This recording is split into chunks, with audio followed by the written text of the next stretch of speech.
This channel does not promote any violence, harmful, or illegal activities. All content provided by this channel is meant for an educational and information purpose only.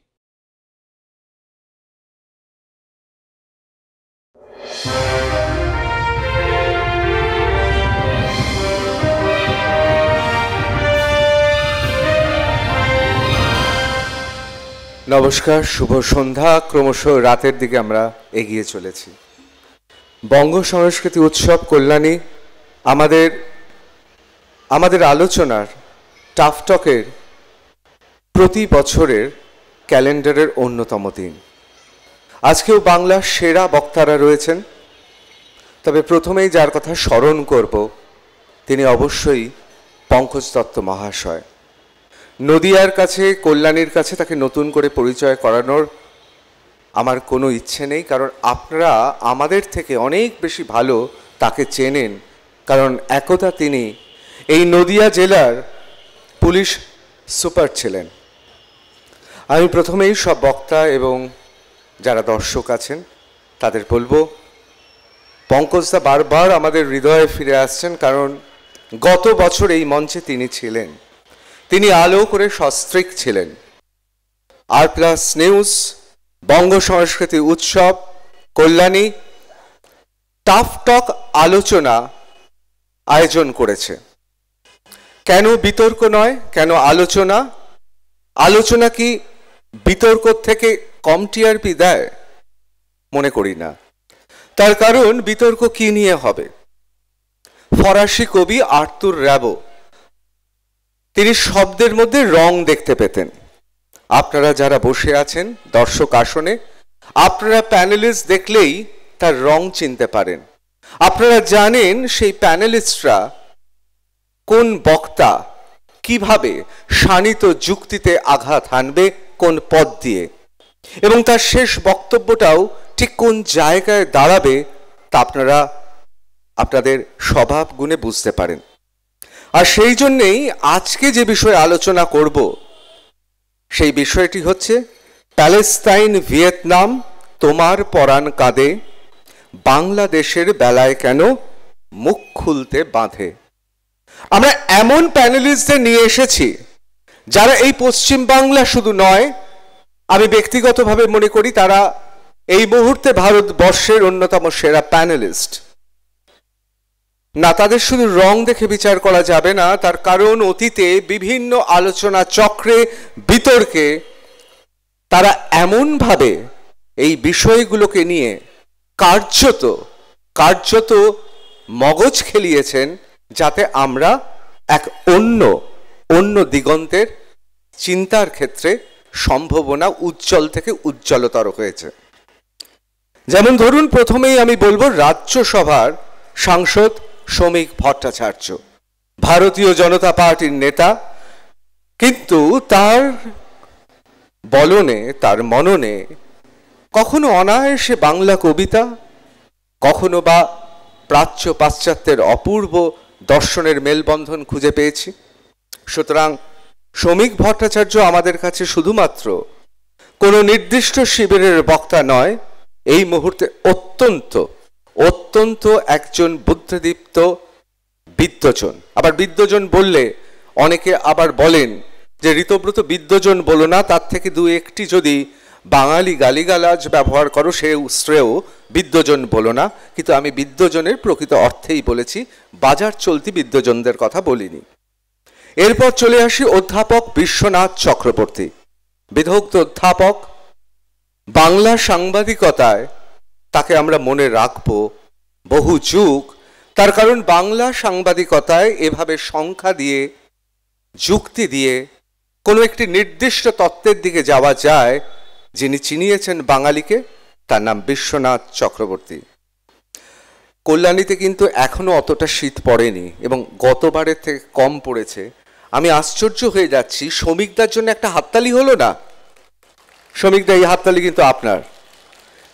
বিশ্বনাথদার জন্য এবার একটা হাততালি হোক, পরপর দুটো double, এবার hat trick হবে। এবার যার কথা বলবো বয়সে তিনি অনেকের থেকে ছোট, কিন্তু তার কথা আমি আগে নিয়ে আসছি, কারণ ইংরেজিতে একটা কথা আছে তো, লেডিস ফার্স্ট। আমরা প্রথমে একটু বয়সকে গুরুত্ব দিয়েছি, এবার আমরা অনন্যার সঙ্গে পরিচয় করিয়ে দিই। অনন্যা ব্যানার্জি, তিনি কলকাতা পুরসভা নির্বাচনে তিনি জয়ী, পরপর জিতেছেন। কিন্তু তার আরো একটি পরিচয় আছে, তিনি তৃণমূল নেত্রী এবং এই মুহূর্তে অভিনেত্রী। ছোট পর্দার মিষ্টি মুখ হিসেবে তিনি চিহ্নিত, কিন্তু তাই বলে তার বুদ্ধি, যুক্তি, টেলিভিশনকে যারা ইডিয়েট বক্স বলেন সেই সংজ্ঞাকে তিনি বুড়ো আঙুল দেখিয়ে তার শানিত যুক্তিতে তিনি কিন্তু বিপক্ষের বক্তাদের বধ করার চেষ্টা করেন। অনন্যা ব্যানার্জি। এরপর চলে যাই, কিছুদিন আগে নিউজ রুমে আমরা তাকে নিয়ে এসেছিলাম। আমি জানি না তিনি কি মনে করবেন, সেই দিন কোনো কারণে তিনি তার পোশাক পরিচ্ছদে কিছু পরিবর্তন হয়েছে। কি পরিবর্তন হয়েছে আমি তার মধ্যে যাব না, যারা উৎসাহী তারা দেখে নেবেন। আমাকে অনেকে বার্তা পাঠিয়েছেন, সুপারস্টারদের থেকেও নাকি তাকে দেখতে সুন্দর লাগছে।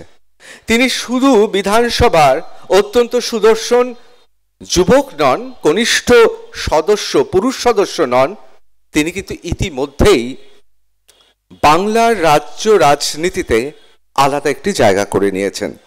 বিধায়ক নওশাদ সিদ্দিকী। এরপর যিনি, তাকে আমরা সবাই চিনি, যাদের কথা আমরা শুনি, যারা এই সময় বিধানসভায় শূন্য কিন্তু আবার জেলেও শূন্য, এই মতে যারা উদ্ভাবক, তাদের অন্যতম পুরোধা পুরুষ শতরূপ ঘোষ। এইবার সব শেষে যিনি সুক্তোর মধ্যেও বাংলাকে খুঁজে বেড়ান, মহাকাশ চর্চাতেও বাংলাকে খুঁজে বেড়ান, এমনকি প্যালেস্তাইন, ইসরায়েল, ইউক্রেন, রুশ দেশের লড়াইয়েও তিনি বাংলাকে ঠিক বার করে নিয়ে আসবেন। এই উদ্ভাবক, তার নাম ডক্টর গর্গ চট্টোপাধ্যায়, বাংলা পক্ষের অন্যতম পুরোধা পুরুষ।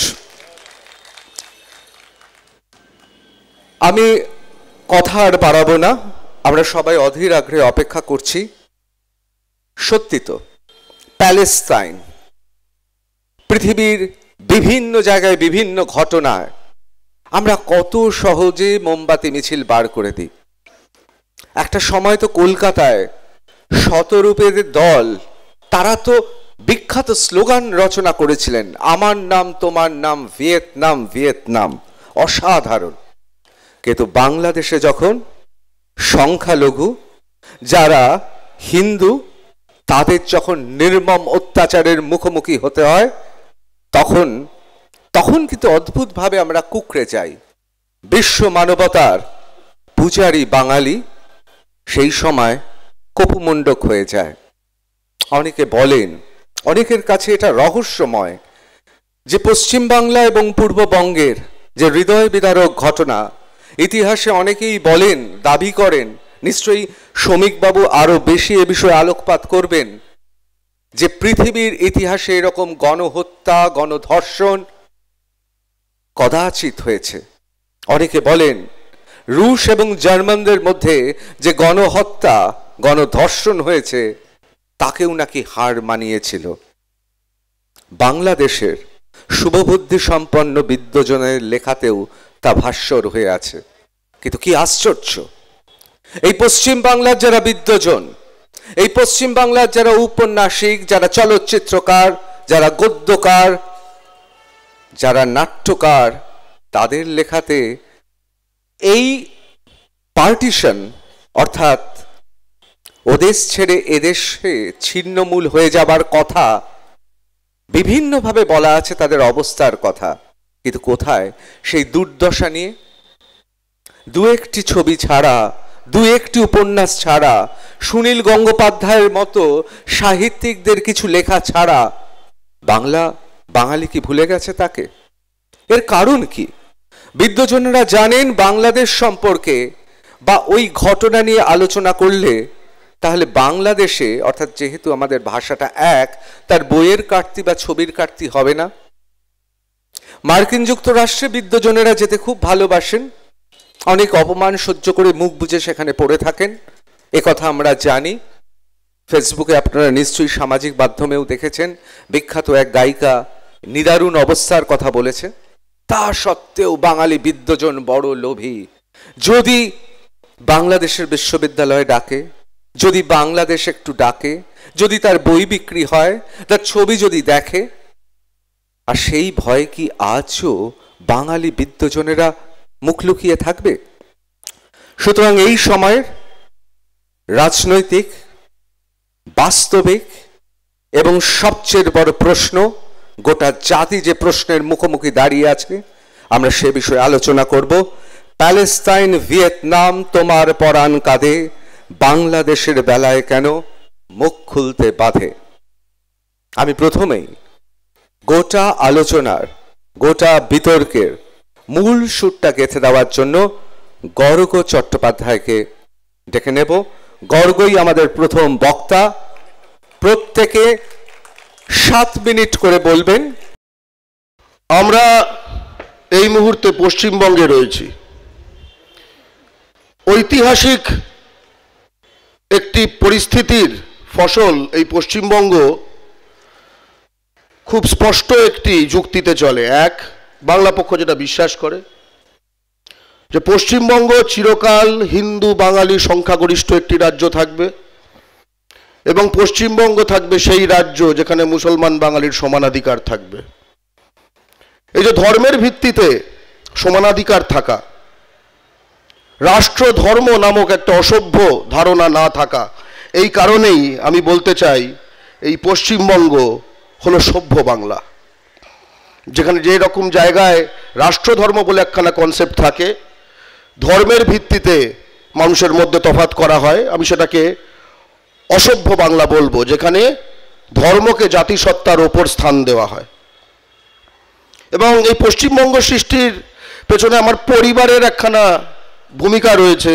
আমার ঠাকুমার বড়দা গোবিন্দলাল ব্যানার্জি বাংলার আইনসভায় ভোট করে যখন পশ্চিমবঙ্গ যে ভারতে যোগ দেবে এই সিদ্ধান্ত নেওয়া হয়েছিল, তাতে প্রথম ভোটার ছিলেন উনি, এমএলএ ছিলেন। 90% ভোট সেই সময় কংগ্রেস পার্টি দিয়েছিল পশ্চিমবঙ্গের ভারতে যোগদানের পক্ষে। অধিকাংশ মিটিং কংগ্রেস পার্টি করেছিল, এবং যার ফলে আমরা দেখি 46-এ এবং 52 সালে, 46-এ হিন্দু বাঙালিদের মধ্যে এবং 52 সালে সকল বাঙালিদের মধ্যে অন্য কোনো সাম্প্রদায়িক শক্তি তেমন স্থান পায়নি। স্থান পেয়েছে এই সভ্যতার যে কনসেপ্টটি। অথচ আমরা এমন একখানা সময় দাঁড়িয়ে আছি যেখানে জাস্ট এই সেদিন চিন্ময় কৃষ্ণ দাসের জামিন দ্বিতীয়বার নামঞ্জুর হয়েছে। বাংলা পক্ষ মুখ খুলেছে। আমি দেখেছি যে রাজ্যের শাসক দলও মুখ খুলেছে। আমি দেখেছি রাজ্যে যারা বিধানসভায় শূন্য তারাও মুখ খুলেছে, কিন্তু আমি দেখলাম আমার প্রধানমন্ত্রী মুখ খুললেন না। এটা আমাকে কষ্ট দিল। এই কষ্টটা আমি বলবো কাকে? তার কারণ এই যে হিন্দু বাঙালি, সংখ্যালঘু হিন্দু বাঙালির ওপর যে অত্যাচার হচ্ছে বাংলাদেশে, এটা তো সত্য, এটা তো আজকের ঘটনা নয়, বারবার ঘটেছে, এবং বিশেষ করে আগস্ট মাস থেকে জিনিসটা প্রবলভাবে বৃদ্ধি পেয়েছে। অথচ আমি একজন পশ্চিমবঙ্গের বাঙালি, আমি এটা নিয়ে কি করতে পারি? আমরা সকলে জানি প্রশ্নটা করি, নিজেদের প্রশ্নটা করি। ভারতীয় সংবিধানে বিশ্বাস করি আমরা, বাঙালির রক্তে স্বাধীন এই ভারত, তাই এই সংবিধান আমাদের কাছে পবিত্র। এই সংবিধান অনুযায়ী যে কোনো পররাষ্ট্রের সাথে আমাদের সম্পর্ক নির্ধারণ করে কেন্দ্রীয় সরকারের পররাষ্ট্র দপ্তর, অর্থাৎ কেন্দ্রীয় সরকার। আমাদের নানা ইচ্ছা থাকতে পারে, ইন্টেনশন, কিন্তু সেটা অ্যাকশনে পরিণত করার সম্পূর্ণ দায়িত্ব কেন্দ্রীয় সরকারের। তাই আমরা পশ্চিমবঙ্গের বাঙালি চেয়েছিলাম এই কেন্দ্রীয় সরকারের দিকে এই জানুয়ারি মাসে এই ডিসেম্বর মাসে 4 ডিসেম্বর আমি তখন দেখলাম প্রণয় বর্মা হচ্ছে ভারতের রাষ্ট্রদূত বাংলাদেশে এই মুহূর্তে, যখন সারা পশ্চিমবঙ্গের বাঙালি আলোড়িত যে কি হচ্ছে বাংলাদেশে, ভারত সরকার কিছু করছে না কেন, ট্রেড বন্ধ হোক, পিস কিপিং ফোর্স পাঠানো হোক, এই ধরনের দাবি উঠছে, তখন প্রণয় বর্মা রাষ্ট্রদূত, এবং অবশ্যই আমলাদের নিজস্ব কোনো ভয়েস থাকে না, তাদের সরকার তাদের যা বলতে বলে তারা মাউথপিস মাত্র, স্পোক্সপারসন মাত্র, তিনি বললেন বাংলাদেশে দাঁড়িয়ে বাংলাদেশের ফরেন মিনিস্ট্রির সঙ্গে মিটিং করে যে ভারত বাংলাদেশ সম্পর্ক একটা বহুমাত্রিক ব্যাপার, এটাকে শুধু একটা ব্যাপারে রিডিউস করাটা বোধহয় ঠিক হবে না। আহা, প্রণয় বর্মা হিন্দু বাঙালি নন। আমরা তো ঘরে ঢুকে মারার কথা শুনছিলাম, এখানে ঘরে ঢুকে বললাম তোমরা ঘরে মারো, আমরা বহুমাত্রিকভাবে হাতজোড় করব। কেন হাতজোড় করছে ওরা তো মনে হতে পারে যে কেন এত হাতজোড় টাইপের বিষয় কেন? তার কারণ অনেক ধান্দা আছে। কি ধান্দা? এই মুহূর্তে এই যে আলো জ্বলছে, বাংলাদেশেও আলো জ্বলছে। আদানি ঝাড়খণ্ডের গোড্ডায় শুধু বাংলাদেশকে বিদ্যুৎ সাপ্লাইয়ের জন্য একখানা প্ল্যান্ট বানিয়েছে, এবং পশ্চিমবঙ্গের ওপর দিয়ে তার তার যায়, যেখানে পশ্চিমবঙ্গের বাঙালি তার প্রতিবাদ করেছিল। শেখ হাসিনা যখন ছিল তখনও বিদ্যুৎ যেত, আদানি পয়সা পেত। শেখ হাসিনা পড়ে গেছে, হিন্দু বাঙালি আক্রান্ত হচ্ছে, এখনো বিদ্যুৎ যাচ্ছে, আদানি পয়সা পাচ্ছে, হিন্দুরা আক্রান্ত। তীব্র ভারত বিরোধী একটা মনোভাব সেখানে পোষণ করছে নানা গোষ্ঠী সেখানে, কিন্তু ভারতীয় আদানি, হিন্দু আদানি, তার কোনো ব্যবসায়িক ইনস্টলেশনে বিন্দু মাত্র আঁচড় পড়েনি। এবং এই বর্তমান কেন্দ্রীয় সরকারের সময় আমরা দেখলাম আম্বানি বাংলাদেশের রূপপুরে পরমাণু প্রজেক্ট বানাচ্ছে, পরমাণু প্রজেক্ট। আমরা দেখলাম উর্দু সাম্রাজ্যবাদের বিরুদ্ধে হিন্দু মুসলমান নির্বিশেষে পূর্ববঙ্গের বাঙালি সংগ্রাম করে পাকিস্তানকে লাথি মেরে সরিয়ে যে বাংলাদেশ বানিয়েছিল, সেই বাংলাদেশে এই বর্তমান কেন্দ্রীয় সরকার ঢাকা ইউনিভার্সিটিকে পয়সা দিয়েছে উর্দু ভাষা প্রসারের জন্য, ভাবতে পারেন। এবং $5 বিলিয়ন লোন দিয়েছে, চট্টগ্রাম পোর্ট ব্যবহার করছে, যার অদূরেই চিন্ময় কৃষ্ণ দাস একখানা জেলে বন্দী। বাংলা পক্ষ কি চায়?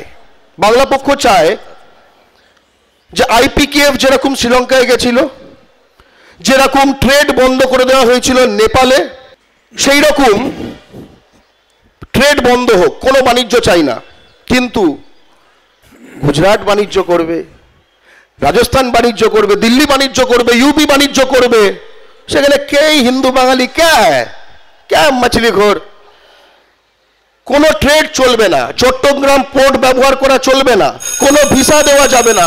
আপনারা বলেছেন না যে কোনো পেশেন্ট দেখবো না, আরে পেশেন্টকে ভিসা দিল কে? কখনো প্রশ্ন করেছেন? কখনো প্রশ্নটা করেছেন? ঢুকতে দিল কে? এবং সবচেয়ে বড় কথা, পশ্চিমবঙ্গের 10,000 একর জমি 2015 সালে, হ্যাঁ শুনছেন ঠিক, কোচবিহার থেকে কেটে নিট পশ্চিমবঙ্গের 10,000 একর জমি, যা 1947 থেকে 2015 পর্যন্ত কোনো কেন্দ্রীয় সরকার বাংলাদেশকে দেয়নি, দিয়ে দিয়েছে এই বর্তমান সরকার।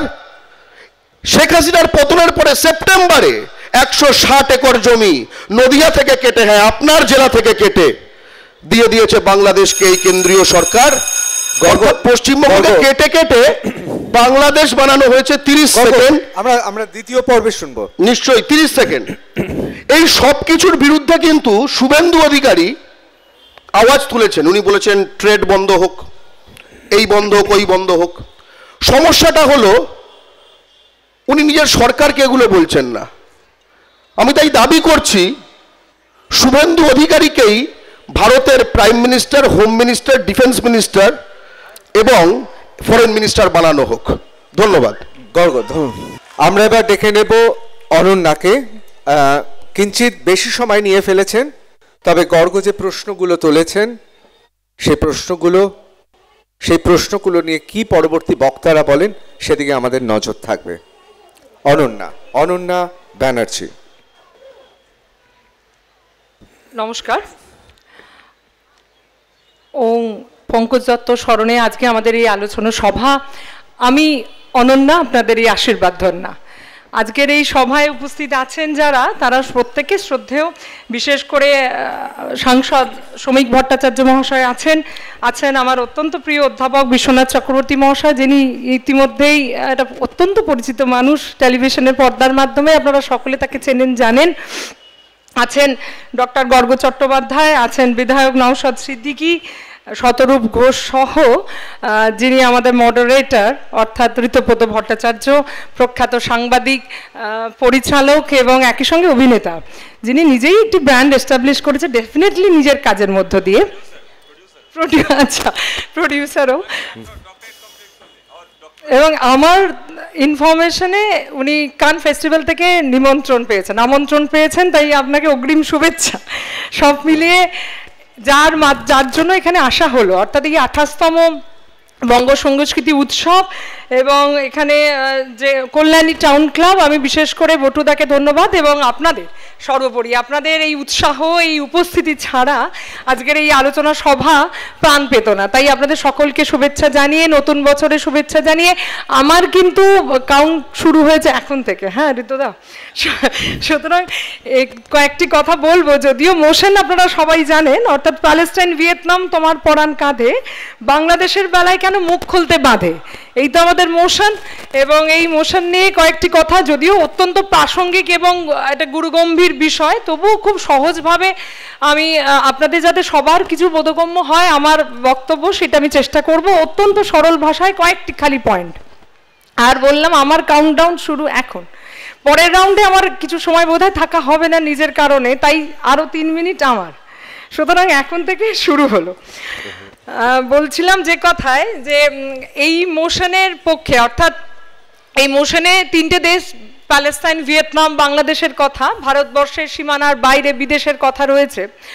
এবং একই সঙ্গে কেন বলছি এই মোশন শুধুমাত্র ভারতবর্ষের বাইরের দেশের সঙ্গে বলবো না, জাতীয় রাজনীতি এবং ভারতবর্ষে যে রাজনৈতিক দলগুলি রয়েছে তাদের এই দেশ সম্বন্ধে ধারণা, তাদের চিন্তাভাবনা, তাদের দর্শন নিয়ে বলবো। বিশেষ করে একটি বিশেষ রাজনৈতিক দল মার্ক্সবাদী কমিউনিস্ট পার্টি। এবার একটা মনে হতে পারে কেন আমি এই বিশেষ দলের কথা বলছি, কারণ ভিয়েতনাম এবং প্যালেস্তাইন নিয়ে অন্যান্য রাজনৈতিক দল সেইভাবে তো তাদের চিন্তাভাবনা, তাদের লাইন স্পষ্ট করেননি মার্ক্সবাদী কমিউনিস্ট পার্টির মতন। সেই জায়গা থেকে প্রাসঙ্গিকভাবেই সেই কথাই চলে আসে। সুতরাং মার্ক্সবাদী কমিউনিস্ট পার্টির দৃষ্টিভঙ্গ থেকেই আজকের এই মোশন নিয়ে আলোচনা করি। আরেকটি যদি ইন্টারন্যাশনাল বা ন্যাশনাল গ্লোবালি আরেকটু প্রেক্ষাপটে চিন্তা করি, তাহলে মার্কিন যুক্তরাষ্ট্রের কিছু সমালোচনা, আলোচনা এই বিষয়ে করা যেতে পারে। প্রথমে বলি ভিয়েতনাম, অর্থাৎ ভিয়েতনামের যুদ্ধ এবং সেক্ষেত্রে মার্কিন যুক্তরাষ্ট্রের সাম্রাজ্যবাদ নিয়ে পশ্চিমবঙ্গ সহ ভারতবর্ষের বিভিন্ন রাজ্যে যেখানে মার্ক্সবাদী কমিউনিস্ট পার্টি ছিলেন, তারা মিছিল, তাদের প্রতিবাদ, ধর্মঘট, আন্দোলন আমরা দেখেছি। তার অন্যতম কারণ ভিয়েতনামের যুদ্ধে রাশিয়া এবং চীন এবং হো চি মিনকে তারা সমর্থন করেছেন। সুতরাং কমিউনিস্ট পার্টির হয়ে ভারতবর্ষে কমিউনিজম রাস্তায় নামবে, এটা 2-2 4। এক্ষেত্রে দারুণ আলাদা করে বক্তব্য রাখার বলার বিষয় নেই। তাহলে এক্ষেত্রে আর কি আছে? উত্তর ভিয়েতনাম জয়ের পর, অর্থাৎ হো চি মিন উত্তর ভিয়েতনামের পরে যখন দক্ষিণ ভিয়েতনামে গিয়েছিলেন, তখন কিন্তু আমরা সেই ভিয়েতনামকে, আমরা মানে মার্ক্সবাদী কমিউনিস্ট পার্টি বিশেষ করে, তারা কিন্তু সেখানে আর সাম্রাজ্যবাদ, এই আগ্রাসন, এই গণতন্ত্রের হত্যা বলেনি, স্বাধীনতার যুদ্ধ এবং এই মুক্তিযুদ্ধর তকমা দিয়েছিল। অর্থাৎ এই যে ভিয়েতনামের, দক্ষিণ ভিয়েতনাম জয় হো চি মিনের, সেটা কিন্তু স্বাধীনতার যুদ্ধ হিসেবেই চালিয়ে দিয়েছিলেন।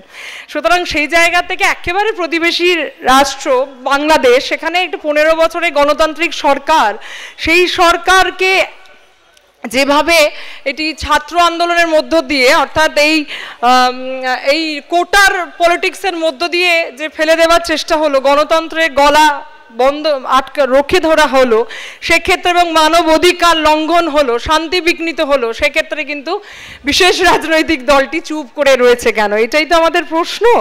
এবার আসি তাহলে ইসরায়েল প্যালেস্তাইনের যুদ্ধের বিষয়। সেখানেও তো একই রকমভাবে প্যালেস্তাইনে রাশিয়া, চীন এবং ইকুয়েশনে যদি এরকম একটা সরলীকরণ করি, অর্থাৎ সেখানেও কমিউনিজম, চীন রাশিয়ার সমর্থন প্যালেস্তাইনে ছিল বলে ইসরায়েলের যুদ্ধে আমেরিকা বিরুদ্ধে মার্ক্সবাদী কমিউনিস্ট পার্টি সোচ্চার হয়েছে, তাহলে অতি সরলীকরণ হয় ব্যাপারটা, সেরম না। এখানে এই সমীকরণে কিছু ভিন্ন ধর্ম, ভিন্ন রকম আলাদা রকম সমীকরণ রয়েছে। বিশেষ করে ভারতবর্ষের কেরল, যেখানে পিনরাই বিজয়ন আবার ফিরে আসা, অর্থাৎ সেখানে কেরালার সংখ্যা যে ভোটার, তাদের প্রায় 30% কিন্তু সংখ্যালঘু। এবং দেখবেন যে এই প্যালেস্তাইন সমর্থন যারা করেছেন, তারা আরব দুনিয়ার মানুষজন বেশি, যারা অনেকটাই কেরল থেকে এসে এই এনআরআই হয়ে বাইরে কাজ করছেন। অতএব এক্ষেত্রে শুধুমাত্র কমিউনিজম, রাশিয়া, চীনের ইকুয়েশন নয়, কেরলে যে সংখ্যালঘু সম্প্রদায়, তারা যে আরব দুনিয়ায় কাজ করছেন, তাদের সমর্থন আশায়ও কিন্তু বাংলায় ওই কেরলের মতন মার্ক্সবাদী কমিউনিস্ট পার্টি প্যালেস্তাইনকে সমর্থন করেছিলেন। এবং একই সঙ্গে হামাস, যাকে ভারত সরকার মৌলবাদী জঙ্গি গোষ্ঠী হিসেবে, তার যে ভারতবর্ষের যে কূটনীতি, বিদেশ নীতির সমালোচনা কিন্তু মার্ক্সবাদী কমিউনিস্ট পার্টি করেছিল ভারত সরকারে। ওই কথাই আরও একবার ট্রেস দিতে চাই। অর্থাৎ ভারতবর্ষ যে নন অ্যালাইন স্টেট, এবং ভারতবর্ষ যে টু স্টেট থিওরিতে বিশ্বাস করে, আর প্যালেস্তাইন এবং ইসরায়েল আলাদা আলাদা দেশ, তার বাইরে গিয়েও মার্ক্সবাদী কমিউনিস্ট কিন্তু ভারতবর্ষের সরকারের বিরুদ্ধেও সমালোচনা করেছিলেন। অর্থাৎ ভিয়েতনাম হোক, প্যালেস্তাইন হোক, সেখানে যেই যুদ্ধটা হলো সেটা মুক্তিযুদ্ধ, সেটা ওই liberation war for the motherland.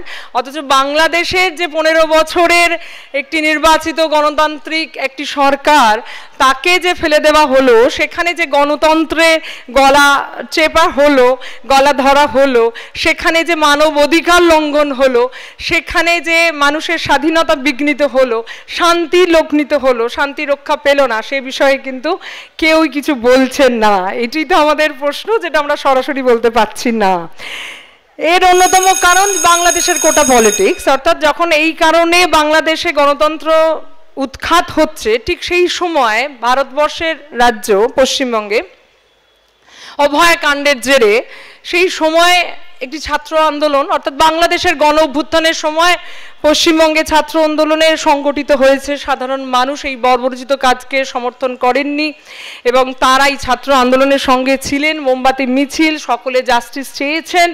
এরম একটা সমপতনের সময় কেন মার্ক্সবাদী কমিউনিস্ট পার্টি বাংলাদেশ নিয়ে কোনো কথা বললেন না? এটা বোধহয় 3 মিনিটের বেল, আরও কিছুটা সময় হাতে আছে নিশ্চয়ই, আছে নেই, কেন করলেন না? এই বিষয় নিয়ে কথা বলতে গিয়ে আরেকটি কথা, অর্থাৎ কোনো সময় মনে হয় তারা মনে করেছিলেন যে বাংলাদেশে যা ঘটনা ঘটছে তার পুনরাবৃত্তি পশ্চিমবঙ্গে হওয়া সম্ভব, এবং তার জন্য রাজনীতি করতে হয় না, তার জন্য পলিটিক্স পড়তে হয় না। বয়স্ক থেকে শিশু সবাই খুব পরিষ্কারভাবে জানেন যে এর পিছনে একেবারে চুপচাপ এই অভিসন্ধি ছিল। অর্থাৎ বাংলাদেশে গণতন্ত্রের বিরুদ্ধে গলা না ফাটানোর কারণ একই রকমভাবে যদি পশ্চিমবঙ্গেও আবার করে রাজনৈতিকভাবে প্রাসঙ্গিকতায় ফিরে পাওয়া যায়। গণতন্ত্রের পূজারী সিপিআইএম তাই বাংলাদেশ নিয়ে কোনো কথা বললেন না। রইল মোহাম্মদ ইউনিস কেয়ারটেকার সরকার, তার সময় যা দেখেছি, অর্থাৎ যে বাংলাদেশে যে চূড়ান্ত খারাপ অবস্থা, তারপরেও কেন মার্ক্সবাদী কমিউনিস্ট পার্টি বা আমেরিকার কথাও বলতে পারি, সময় কম বলে আমেরিকার প্রসঙ্গে যেতেই পাচ্ছি না। এর অন্যতম কারণ হিসেবে যদি বিশ্লেষণ করেন দেখবেন লোকাল পলিটিক্যাল ইকুয়েশনের মধ্যে কাজ করছে। তার অন্যতম সিএ, যেটা কেরল, যেখানে আবারও বলছিলাম মুসলিম অর্থাৎ সংখ্যালঘু ভোট বেশি, সেখানেই আমি দেখলাম বিধানসভা নির্বাচনে এই মার্ক্সবাদী কমিউনিস্ট পার্টির ফিরে আসার অন্যতম এজেন্ডাই ছিল সিএ। সিএ নিয়ে নতুন করে বললে আরও একটি সময় লেগে যায়, আলোচনা অনেকটা সময় লাগে, হবে না। সুতরাং সেই জায়গা থেকে ওই লোকাল পলিটিক্যাল ইকুয়েশনেও কিন্তু বাংলাদেশকে নিয়ে যথেষ্ট চুপ থাকতে দেখেছি। এবং একই সঙ্গে যদি বলি যে মাইগ্রেট, অর্থাৎ দেখুন যদি এই সময়ে এই শরণার্থী অর্থাৎ বাংলাদেশে যা হচ্ছে, হিন্দু নিপীড়ন, একই সঙ্গে যারা ইসকনের ভক্ত তাদের ওপর এবং যারা হাসিনা ভক্ত সমর্থক তাদের ওপর অত্যাচার, তাদের এই শরণার্থী যাদের বলছেন হিন্দু, তাদেরকে যদি আমাদের ভারতবর্ষে আশ্রয় দেওয়া যায়, বাংলায় তাদেরকে যদি আশ্রয় দেওয়া যায়, যে কথা আমার নেত্রী বাংলার সরকার নেত্রী মমতা বন্দ্যোপাধ্যায় মুখ্যমন্ত্রী বলেছেন, একটা রুটি সবাই মিলে ভাগ করে খাওয়া সম্ভব, এটা যদি করা যায় তাহলে কোথায় সমস্যা? তাহলে এই শরণার্থীর ভোট কিন্তু অনেকটাই যাবে ভারতীয় জনতা পার্টি এবং তৃণমূল কংগ্রেসের। তাহলে সেক্ষেত্রেও মার্ক্সবাদী কমিউনিস্ট পার্টির ইকুয়েশন সেই শূন্যই থাকছে। সেক্ষেত্রে একটি বিষয় বলে শেষ করবো যে দেখুন, দেখেছিলাম 34 বছরের রাজত্বে সবচেয়ে বেশি বাংলাদেশ থেকে আসা মানুষজন কিন্তু বাংলায় ঢুকেছিলেন, অর্থাৎ তখন তাদের এই ডাবল স্ট্যান্ডার্ড ভোট ব্যাংক পলিসির জন্য তাদেরকে ঢোকানো হয়েছিল, তাদের আসতে দেওয়া হয়েছিল। আর আজ যখন হিন্দু নিপীড়ন চলছে বাংলাদেশে, তখন কিন্তু সংখ্যালঘু ভোট আর তাদের নেই, সংখ্যাগুরু ভোটও নাই। সুতরাং সেই জায়গা থেকে যদি সংখ্যাগুরুদের সমর্থনে গলা ফাটানো যায়, সেক্ষেত্রে সংখ্যালঘু সমর্থন যেটুকুনি বেঁচেছিল সেটাও চলে যেতে পারে। সেই জায়গা থেকে ওয়েট অ্যান্ড ওয়াচ পলিসি, অর্থাৎ যদি শরণার্থীদের বাংলায় আশ্রয় দেওয়া যায়, তাহলে বাংলায় যারা থাকেন তাদের সম্পদ, তাদের বাসস্থান, তাদের চাকরি, তাদের খাদ্যের একটা টান পড়বে যারা বাইরে থেকে আসবেন।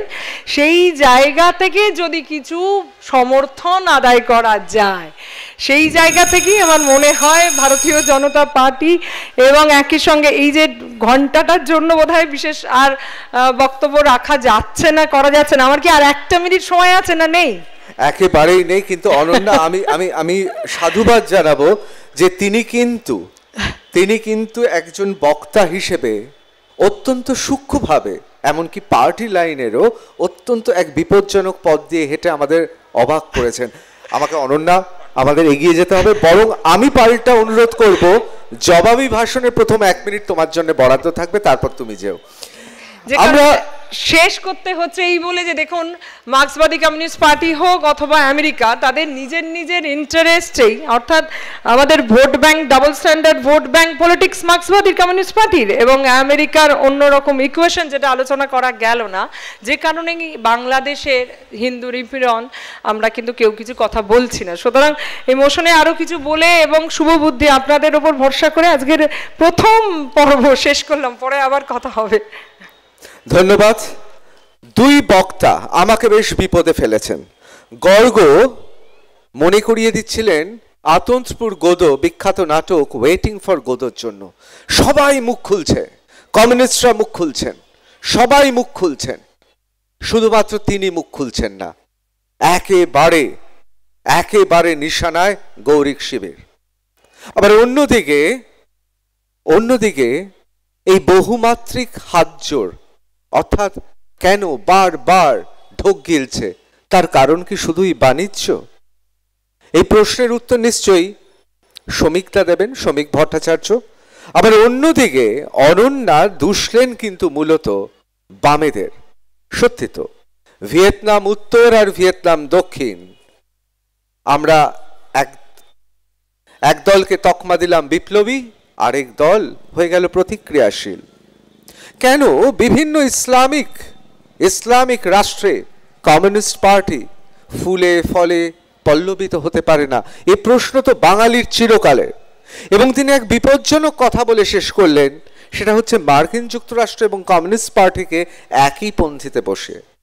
আপনাদের বলি, পশ্চিমবাংলার একজন অত্যন্ত বিদগ্ধ কমিউনিস্ট পার্টির নেতা একবার মার্কিন যুক্তরাষ্ট্রের একজন বামপন্থী নেতার সঙ্গে কথা বলেছিলেন।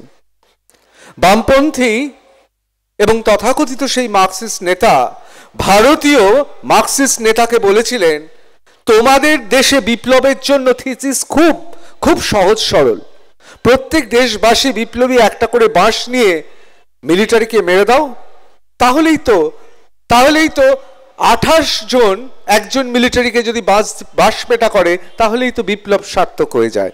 যাই হোক, আমি দীর্ঘায়িত করব না, কিন্তু যে প্রশ্নটা বারবার উঠছে সংখ্যালঘু সংখ্যাগরিষ্ঠ, যে প্রশ্নটা বারবার উঠছে ভোট ব্যাংক, সেটা কেরালা হতে পারে, সেটা পশ্চিমবঙ্গ হতে পারে, সেটা বাংলাদেশ হতে পারে। যিনি সংখ্যালঘুদের নেতা বলতে অস্বস্তি বোধ করেন, তিনি বলেন আমি মানুষের নেতা। এবার দেখে নেব বিধানসভার সেই তরুণ বিধায়ক নওশাদ সিদ্দিকীকে।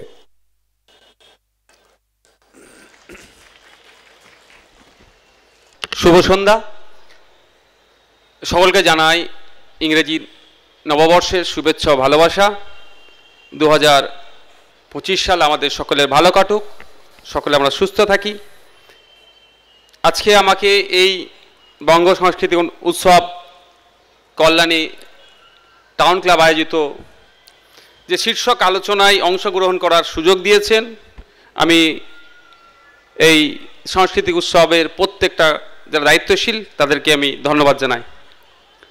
আমি আজকে এই মঞ্চ থেকে স্মরণ করি যার হাত ধরে এই উৎসবের সূচনা হয়েছিল। শুধু বাংলার নয়, ভারতবর্ষের নয়, পৃথিবীর ইতিহাসে একজন খ্যাতনামা ব্যক্তি, শ্রদ্ধেয় সম্মানীয় সোমনাথবাবু মহাশয়কে আমি এখান থেকে স্মরণ করছি। আরও স্মরণ করব আমাদের প্রাক্তন পুলিশকর্তা সম্মানীয় পঙ্কজবাবু মহাশয়কেও। আজকে আমার বলার বক্তব্য, আমার আগের বক্তারা বলেছেন, পরের বক্তারা বলবেন। সর্বপ্রথম বলি, এই বিষয়টা আমার জন্য প্রযোজ্য নয়, কারণ ভিয়েতনামের ঘটনার সময় হয়তো আমার সেই জ্ঞান ছিল না। প্যালেস্টাইনে প্রতিনিয়ত যেটা ঘটে যাচ্ছে তার প্রতিবাদ যেমন করি, বাংলাদেশে সংখ্যালঘু হিন্দুদের উপরে যেভাবে অত্যাচার নিপীড়ন নেমে এসেছিল, সর্বপ্রথম কলকাতার রাজপথে দাঁড়িয়ে আমরা দলগতভাবে ওখানকার ডেপুটি কমিশনারকে জবাব চাইতে গিয়েছিলাম, ডেপুটেশন দিতে গিয়েছিলাম। আমাদের জন্য এটা প্রযোজ্য নয়। তারপরেও বলবো কিছু কথা। দেখুন, সারা পৃথিবীর ইতিহাস যদি আমরা দেখি, সংখ্যালঘুরা সে অত্যাচারিত হচ্ছে। আমাদের পার্শ্ববর্তী রাজ্য অসমে যদি যাই, বাঙালি সংখ্যালঘু যারা আছেন তাদের ওখানকার যারা আদিবাসী আছে কিভাবে অত্যাচার করছে। আমরা যদি চলে যাই আমেরিকাতে, আমার দিদি আমেরিকার কথা বলছিল, কালো চামড়ার মানুষদের ওপরে কিভাবে সাদা চামড়ার মানুষদের দ্বারা অত্যাচার সংগঠিত হচ্ছে। বর্ণগতভাবে, ধর্মীয়ভাবে, জাতিগতভাবে, ভাষাগতভাবে, সাংস্কৃতিকগতভাবে যারা সংখ্যালঘু তারাই অত্যাচারের শিকার হচ্ছে। পৃথিবীর বিভিন্ন প্রান্তে গেলেই দেখা যাবে, বাংলাদেশ তার বাইরে নয়। কিন্তু দুর্ভাগ্যের বিষয়, আমরা অনেকে এই প্রতিবাদটাকেও সিলেক্টিভ করার চেষ্টা করছি। এই প্রতিবাদটাকে দেখিও সেই দিনের শেষে আমাকে ছিঁড়া জাল হলেও মাছ ধরতে হবে, দিনের শেষে আমাকে ভোট ব্যাংক আমার সুরক্ষিত রাখতে হবে। সেই জন্য কোন দেশে বোমা পড়ছে সেটা বলা যাবে কি যাবে না, কোন দেশের মানুষ আক্রান্ত হচ্ছে সেটার প্রতিবাদ করব কি করব না ভেবেচিন্তে অনেকে করছে। এটা কোনোভাবেই কাম্য নয়, কাঙ্ক্ষিত নয়। কিন্তু দুর্ভাগ্যের বিষয়, আমরা দেখছি বাংলাদেশে সংখ্যালঘু হিন্দুদের উপর অত্যাচার নিয়ে আমরা এমন কিছু মন্তব্য আবার আমাদের দিক থেকে করে ফেলছি, যেটা আমার আগে গর্গবাবু বললেন পররাষ্ট্রনীতির কথা। সেই পররাষ্ট্রনীতিকে জলাঞ্জলি দিয়ে আমরা যে মন্তব্য দেশপ্রেমিকের সংজ্ঞা তুলতে চাইছি, সেটাও আমাদের জন্য কাম্য নয়। এখন আসা যাক বাংলাদেশের বিষয়ে। শুভেন্দুবাবু আমি দেখলাম পেট্রোপোলে গিয়ে খুব চিৎকার করলেন, বাংলাদেশে সবজি পাঠাবো না, কোনো রকমভাবে আমরা ট্রেড করব না। ভালো কথা। সবজি কারা উৎপাদন করে? যাদের পশ্চিমবাংলায় এই মুহূর্তে মাসিক গড় আয় বিলো 7,000, তাদের ফসলটা বাংলাদেশে না যায়, সেই জন্য আমরা চিৎকার করলাম। একবারের জন্য বললেন না যেভাবে বিদ্যুৎ আমরা আমাদের দেশ থেকে প্রাইভেট কোম্পানি একজন কর্পোরেট বাংলাদেশে দিচ্ছে, ওটা যদি আমরা এই মুহূর্তে বন্ধ করে দিই, হয়তো অর্ধেক বাংলাদেশ অন্ধকারে ডুবে থাকবে, সেটাকে বন্ধ করব। আর গর্গবাবু বললেন এই বিষয়টা, কিন্তু গর্গবাবু একটা জায়গায় স্কিপ করেছেন। আমাদের বাংলার উপর দিয়ে নিয়ে যেতে গিয়ে আমাদের বাঙালি জাতি, আমাদের ফারাক্কার বাঙালি আম চাষিদেরকে, লিচু চাষিদেরকে মমতা ব্যানার্জির পুলিশ দিয়ে পিটিয়ে তাদেরকে এক প্রকার ঘরের মধ্যে বন্ধ করে রেখে বাংলাদেশে আদানিরা বিদ্যুৎ কিভাবে নিয়ে যাবে তার ব্যবস্থা করে দিয়েছে। এটা কিন্তু বলেননি, আমাদের বাঙালিদের উপরে হয়েছে। এটা ক্ষতিপূরণ দিয়েছে বলবেন 60,000 টাকা গাছ পিছু। আমিও জানতাম না, ছুটে গিয়েছিলাম আমি, সেখানে গিয়ে জানতে পারলাম এক একটা গাছ প্রায় 60, 70, 100 বছর বেঁচে থাকে, তাখানে ফল পাওয়া যায় গাছ থেকে। এক বছরেই তারা 30 থেকে 40,000 টাকার কেউ লিচু পায় বা আম পায়। তাহলে 60,000 টাকা তাদেরকে ক্ষতিপূরণ দিয়ে সেই বাঙালিদের গাছগুলোকে কেটে বাংলাদেশে বিদ্যুৎ নিয়ে যাচ্ছে, বাঙালিদের উপরে দমনপীড়ন হচ্ছে। হয়তো সেই সময় গর্গবাবুরা দেখেও না দেখার ভান করেছিলেন। আমাদের বাংলাদেশ নিয়ে কেন্দ্র সরকারের নীরবতা কিন্তু আমাদেরকে অনেক ভাবাচ্ছে। কেন্দ্র সরকারের নীরবতার জন্য আমার মনে ক্ষোভ থাকলেও সবটা বলতে পারছি না, কারণ আমি এমন বক্তব্য এমন দিয়ে ফেলবো না বাংলাদেশের গিয়ে বা বাংলাদেশের বিদেশমন্ত্রী ইন্টেরিয়াম গভর্নমেন্টে যারা আছেন এসে আমার দেশের যদি জবাবদিহি করে, পররাষ্ট্রনীতির বাইরে যদি আমার কথা হয়ে যায় বা আমার দেশের বক্তব্যের বাইরে যদি কথা হয়, যদি জবাবদিহি করে, নওশাদ সিদ্দিকীর মাথা হেঁট হবে না, আমার দেশের মাথা হেঁট হবে। আগে আমি মনে করি দেশ আমার সবার ঊর্ধ্বে। তাই আমি আশা করব, অনেকে বলে যার এক ফোনে ইউক্রেন রাশিয়ার যুদ্ধ বন্ধ হয়ে গিয়েছে, বাংলাদেশে হিন্দুদের উপর অত্যাচার হচ্ছে, এটা বন্ধ করা দরকার। জোর গলায় তার মুখ থেকে আমরা শুনতে চাই। আমরা বৃহত্তর গণতন্ত্রের পরিসরে আছি। আমরা জানি ইন্টেরিয়াম গভর্নমেন্ট কতদিন চলে, তার ভ্যালিড কতদিন। কেন আমাদের দেশ থেকে এই আওয়াজটা উঠছে না? তুলবে কে? আমাদের এক্সটার্নাল অ্যাফেয়ার মিনিস্টার বা দেশের প্রধানমন্ত্রী, যে অবিলম্বে বাংলাদেশে নির্বাচন হোক। অ্যাকচুয়াল যে ঘটনাগুলো ঘটছে, এটা তো দায়ভার কে নেবে না? ইন্টেরিয়াম গভর্নমেন্ট নির্বাচন হয়ে যাবে, হাত ছেড়ে দেবে। কিন্তু যাকে নির্বাচিত সরকার থাকে তাকে দায়ভার নিতে হবে, তাকে জবাব দিতে হবে। কিন্তু অনেক কথা আমরা চর্চা করছি, বাংলাদেশে নির্বাচন হোক এই কথা নিয়ে আমরা কেউ চর্চা করছি না, বা আমার দেশে এটা জোর গলায় বলছে না। জানি না না বলার কারণটা কি। আশা করব আমাদের শ্রমিকবাবু আছেন, সত্যি আমারও একজন, ওনার বক্তব্য আমি মাঝে মধ্যে শুনি, উনি পার্টির বাইরে গিয়েও যেভাবে মানুষকে বার্তা দেন, সত্যি ভালো লাগে আমাদেরকে।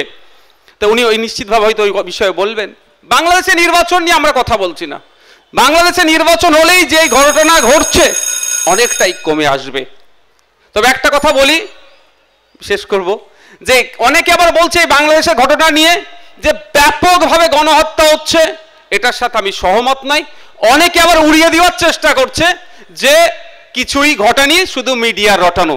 এটা আমি বিশ্বাস করি না। কারণ দিন 15 আগে বাংলাদেশের ইন্টেরিয়াম গভর্নমেন্টের প্রেস সচিব যে প্রেস ব্রিফিং করেছেন, সেখানে তিনি সরাসরি উল্লেখ করেছেন যে বাংলাদেশের সংখ্যালঘু হিন্দুদের উপর অত্যাচারের কারণে 66টা মামলা দায়ের হয়েছে, প্রায় 70-এর অধিক মানুষকে গ্রেফতার করেছে। কিন্তু এটা বন্ধ হওয়া দরকার। এটা বন্ধ করার জন্য ওই আপনার এর বর্ডারে গিয়ে, বেনাপোল বর্ডারে গিয়ে চিৎকার চেঁচামেচি করলে হয়তো মনে হয় না।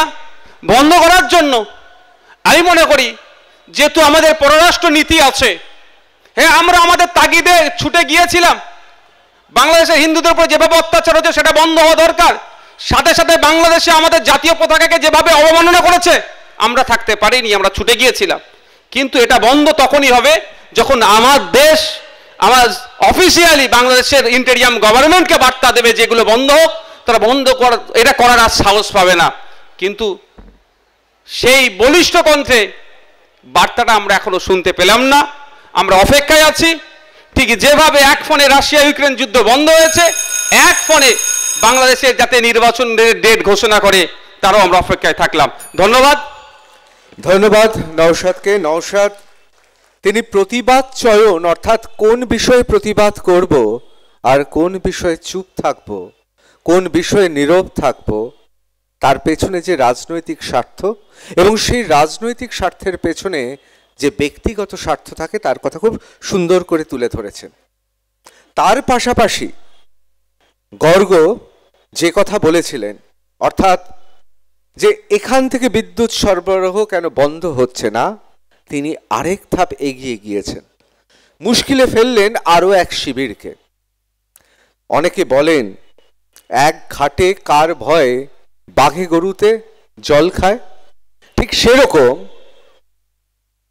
যাদের কথা বলা হচ্ছে, তাহলে কি পশ্চিমবঙ্গ সরকার, ভারত সরকার, মানে নওশাদ যা বললেন ওই আম বাগানগুলোর কথা, লিচু বাগানগুলোর কথা, সেই গরিব চাষিগুলোর কথা, যাদের পুলিশের লাঠিতে নাকি নওশাদ দাবি করলেন তাদের সরিয়ে দেওয়া হয়েছে, তাহলে কি সেখানেও একটা সেটিং আছে? যারা আঙুর ফল টক বলে, অর্থাৎ যারা স্বাধীনতার পর বিধানসভাতে একটাও আসন রাখতে পারেননি, তারা সেটিং বলতে পারেন। অনেকে বলতে পারেন নিন্দুকেরা আঙুর ফল টক বলে সেটিং বলছেন, কিন্তু যারা বাংলা টেলিভিশনে সেটিং তত্ত্ব নিয়ে গবেষণা করেছেন এবং যারা ঋদ্ধ যুক্তিতে বলিষ্ঠ বক্তব্য রেখেছেন, এবার ডেকে নেব সেই অধ্যাপক বিশ্বনাথ চক্রবর্তী মহাশয়কে। সত্যি কি তাহলে কোন জায়গায় আমরা দাঁড়িয়ে আছি? পঙ্কজদাকে স্মরণ করে এখানে মঞ্চে যারা উপস্থিত আছেন সবাইকে যথাযথ সম্মান জানিয়ে আপনারা যারা উপস্থিত আছেন সবাইকে আমার শ্রদ্ধা নিবেদন করে আমি কবিতা বা ছড়ার মাধ্যমে নয়, আমি রাষ্ট্রবিজ্ঞানের শিক্ষক হিসাবে কিছু প্রশ্ন আপনাদের সামনে রাখতে চাই। আমরা যেই মুহূর্তে এই আলোচনাগুলো করছি, বাংলাদেশের একটা বিরাট সংখ্যক মানুষ, হিন্দু সমাজের মানুষ, বুদ্ধিস্ট মানুষ, তাদের মেয়েরা বাড়ির বাইরে যেতে পারছে না। আমরা যখন এই আলোচনাগুলো করছি তখন বাংলাদেশে হিন্দু অধ্যাপকরা, হিন্দুরা যারা চাকরি করে সরকারি, তারা একটার পর একটা চাকরি হারাচ্ছে। আমরা যখন এখানে আলোচনা করছি তখন একটা বিরাট সংখ্যক হিন্দু পরিবারের মানুষেরা পুজো অর্চনা করতে পারছে না, কারণ প্রতিদিন কোথাও না কোথাও মন্দির ধ্বংস হচ্ছে, কোথাও না কোথাও মন্দির আক্রান্ত হচ্ছে। আমরা যখন আলোচনা করছি তখন স্বামী চিন্ময় স্বামী তিনি বিনা বিচারে জেলে রয়েছেন, তার হয়ে বলবার মতন অবস্থা নেই। দেখুন, বাংলাদেশের আমরা সবাই জানি যে কি ঘটনাটা ঘটেছে, যে হাসিনা চলে যাওয়ার পরে যুব সমাজের মধ্য দিয়ে, হাসিনা এমন কোনো গণতান্ত্রিক সরকার চালাচ্ছিলেন না, কিন্তু হাসিনা চলে যাওয়ার পরে যে শক্তিটার উত্থান হয়েছে সেটা কেবলমাত্র বাংলাদেশের মৌলবাদী শক্তি। যদি ভাবেন আপনারা ভুল করবেন, এটা আন্তর্জাতিক ইসলামিক শক্তি। যে এই শক্তি আফগানিস্তানে আপনি দেখেছেন মেয়েদের শিক্ষার থেকে বঞ্চিত করেছে, তালিবানি শাসন জারি রেখেছে, আপনি পাকিস্তানে যেটা দেখেছেন, আপনি সিরিয়াতে যেটা দেখেছেন বছরকে বছর, সেই আন্তর্জাতিক ইসলামিক ফান্ডামেন্টালিস্টদের কবলে কিন্তু বাংলাদেশ পড়েছে। তার ফলে কিন্তু এই সমস্ত রাজনৈতিক পরিস্থিতি, সামাজিক পরিস্থিতি তৈরি হয়েছে। ইউনূস শুধুমাত্র একটা সরকার পরিবর্তন হলো আর একটা তত্ত্বাবধায়ক সরকারের প্রধান হয়েছেন তা নয়, আন্তর্জাতিক ইসলামিক ফান্ডামেন্টালিস্টদের একেবারে দোসর হিসাবে কিন্তু তিনি এই মুহূর্তে শাসন করছেন, যেখানে একমাত্র সরকার টিকিয়ে রাখার একমাত্র উপায় হলো যে হিন্দুদেরকে বিচ্ছিন্ন করো, হিন্দুদেরকে নির্যাতন করো, ইসলামিক শক্তির উপর ভিত্তি করে শাসন করো, তাহলেই তার শাসনটা দীর্ঘায়িত হতে পারে। নাহলে নির্বাচন চাইছে, এই অল্প দিনের মধ্যে সরে যেতে হতে পারে। দেখুন, খুব পরিষ্কার করে বলতে চাই যে পরিস্থিতি তৈরি হয়েছে, এই পরিস্থিতিতে হাজার হাজার হিন্দুরা কিন্তু নিজেদেরকে অসহায় মনে করছেন, নিরাপত্তাহীন মনে করছেন।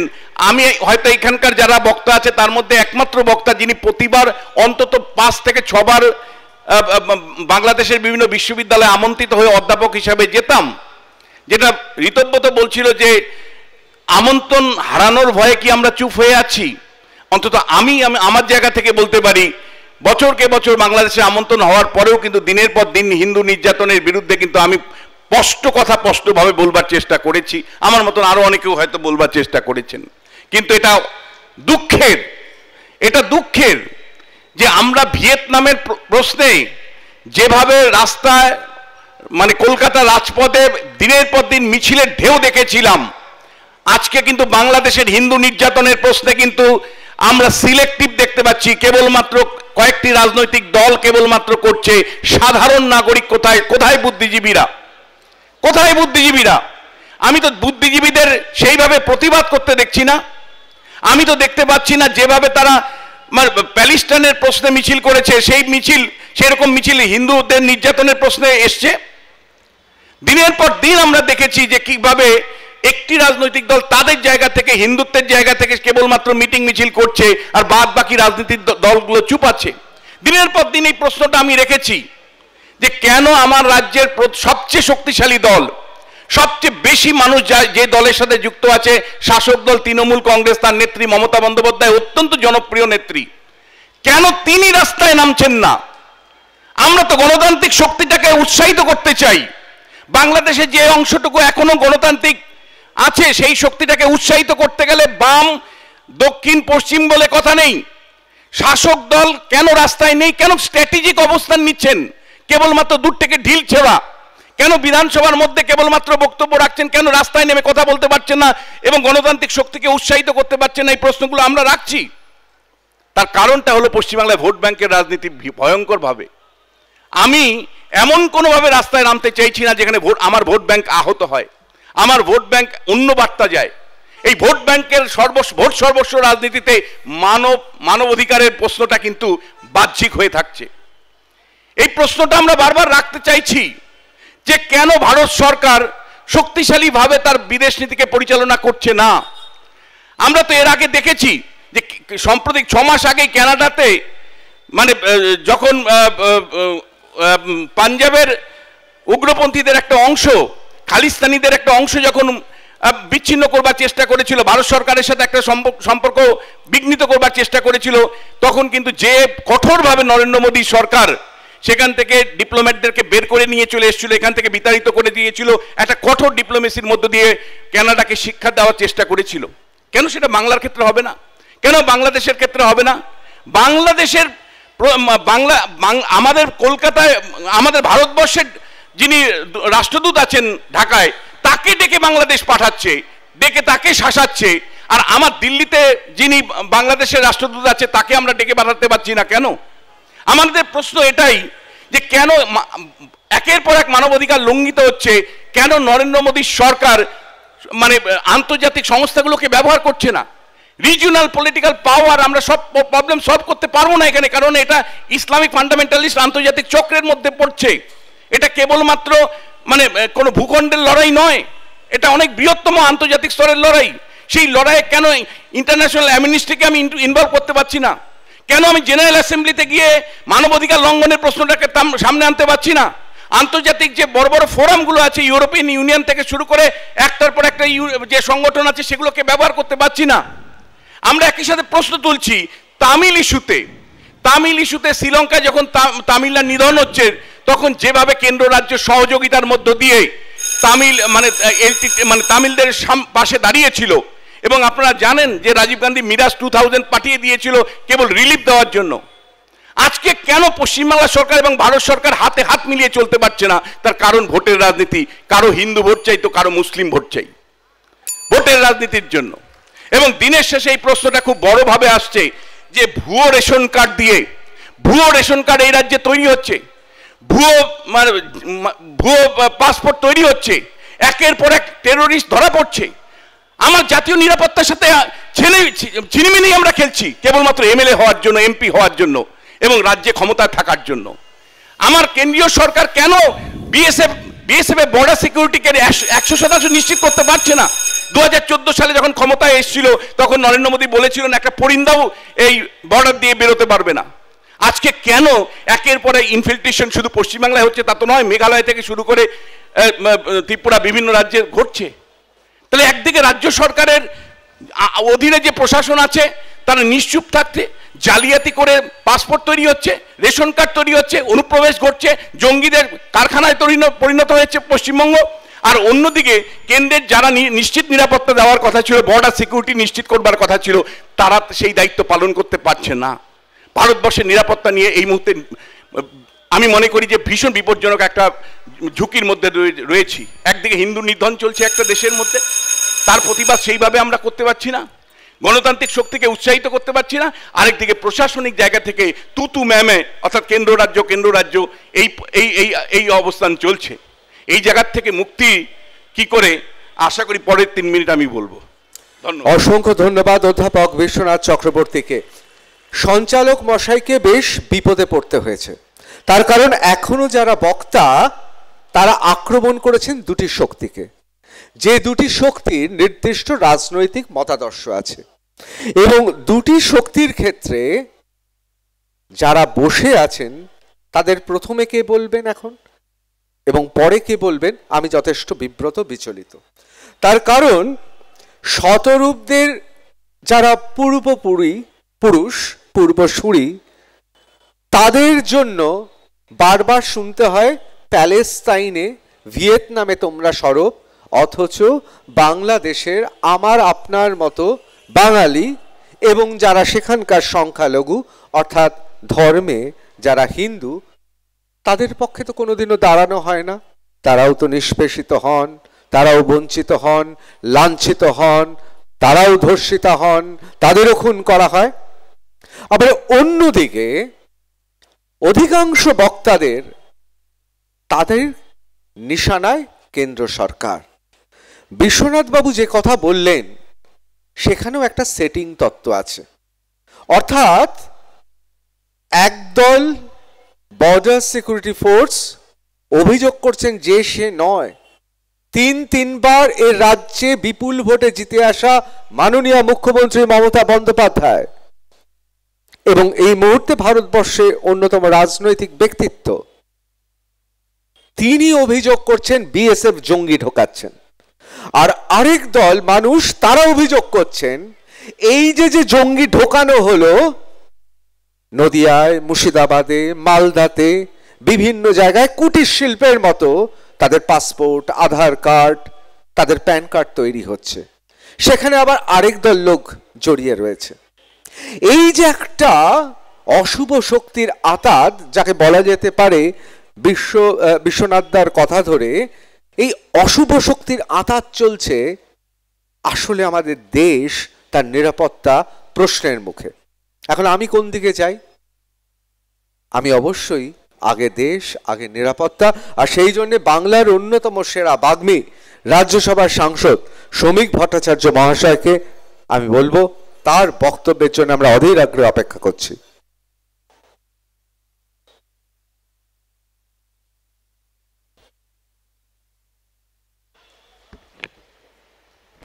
সম্মানিত মঞ্চ, যারা আজকে ভারী সন্ধ্যায় এখানে সমবেত হয়েছেন তাদের সকলকেই নববর্ষের শুভেচ্ছা জানাচ্ছি। প্রথমেই বলে রাখা ভালো, আমি ভারত সরকারের প্রতিনিধি নই। দেশের প্রধানমন্ত্রীর নীরবতা কিংবা ভারত সরকারের অব্যক্ত অস্থিরতা এর কোনো বিশ্লেষণ করবার জন্য আমি এখানে দাঁড়াইনি। যদি কেউ আক্রমণ করেও থাকেন তার জবাব দেওয়ার দায়িত্বও আমার এখানে নেই। যেহেতু আলোচনা শুরু হয়েছিল পশ্চিমবঙ্গ সৃষ্টি নিয়ে, একটা সুশীল সভ্য সমাজ নিয়ে, আমিও সেই বক্তব্যে বিশ্বাস করি যে today's religion is democracy and today's politics is development. কিন্তু আজকে বাংলাদেশের এই পরিস্থিতি নিয়ে যদি আমরা সত্যিকারেই কোনো আলোচনা করতে চাই তাহলে 1946 সালের 16ই আগস্টকে আমরা ভুলতে পারবো না। আমরা ভুলতে পারবো না 46 থেকে 47 সালের রাজনীতি কিংবা 44 সাল থেকে শুরু করে সারা ভারতবর্ষের রাজনীতির গতিপ্রবাহ। মালদার কয়েকজন জমিদার গিয়েছিলেন কংগ্রেসী নেতৃবৃন্দের কাছে দেখা করতে মার্চ মাসে 1946। তারা চেয়েছিলেন মালদা শহরকে বা গোটা মালদা জেলাকে ভারতবর্ষে যাতে রাখা যায় তা নিয়ে কথাবার্তা বলতে। 47 সালের প্রথম দিকে জানিয়ে দেওয়া হলো কংগ্রেস নেতৃবৃন্দের পক্ষ থেকে যে যা হওয়ার সম্পূর্ণ শেষ হয়ে গেছে, আপনাদের মেনে নিতে হবে। আপনারা সম্পন্ন মানুষ, মালদার বাইরে নিশ্চয়ই আপনাদের কোনো এস্টাবলিশমেন্ট আছে, আপনারা সেখানে ফিরে যান। কিন্তু সেদিন একজন ব্যক্তির কথা, আনসাং হিরো, যাকে পাঠ্যপুস্তক তো অনেক দূরের কথা, মালদা জেলার স্মৃতিচিহ্ন থেকে পর্যন্ত তাকে মুছে ফেলা হয়েছে, শিবেন্দু শেখর রায়।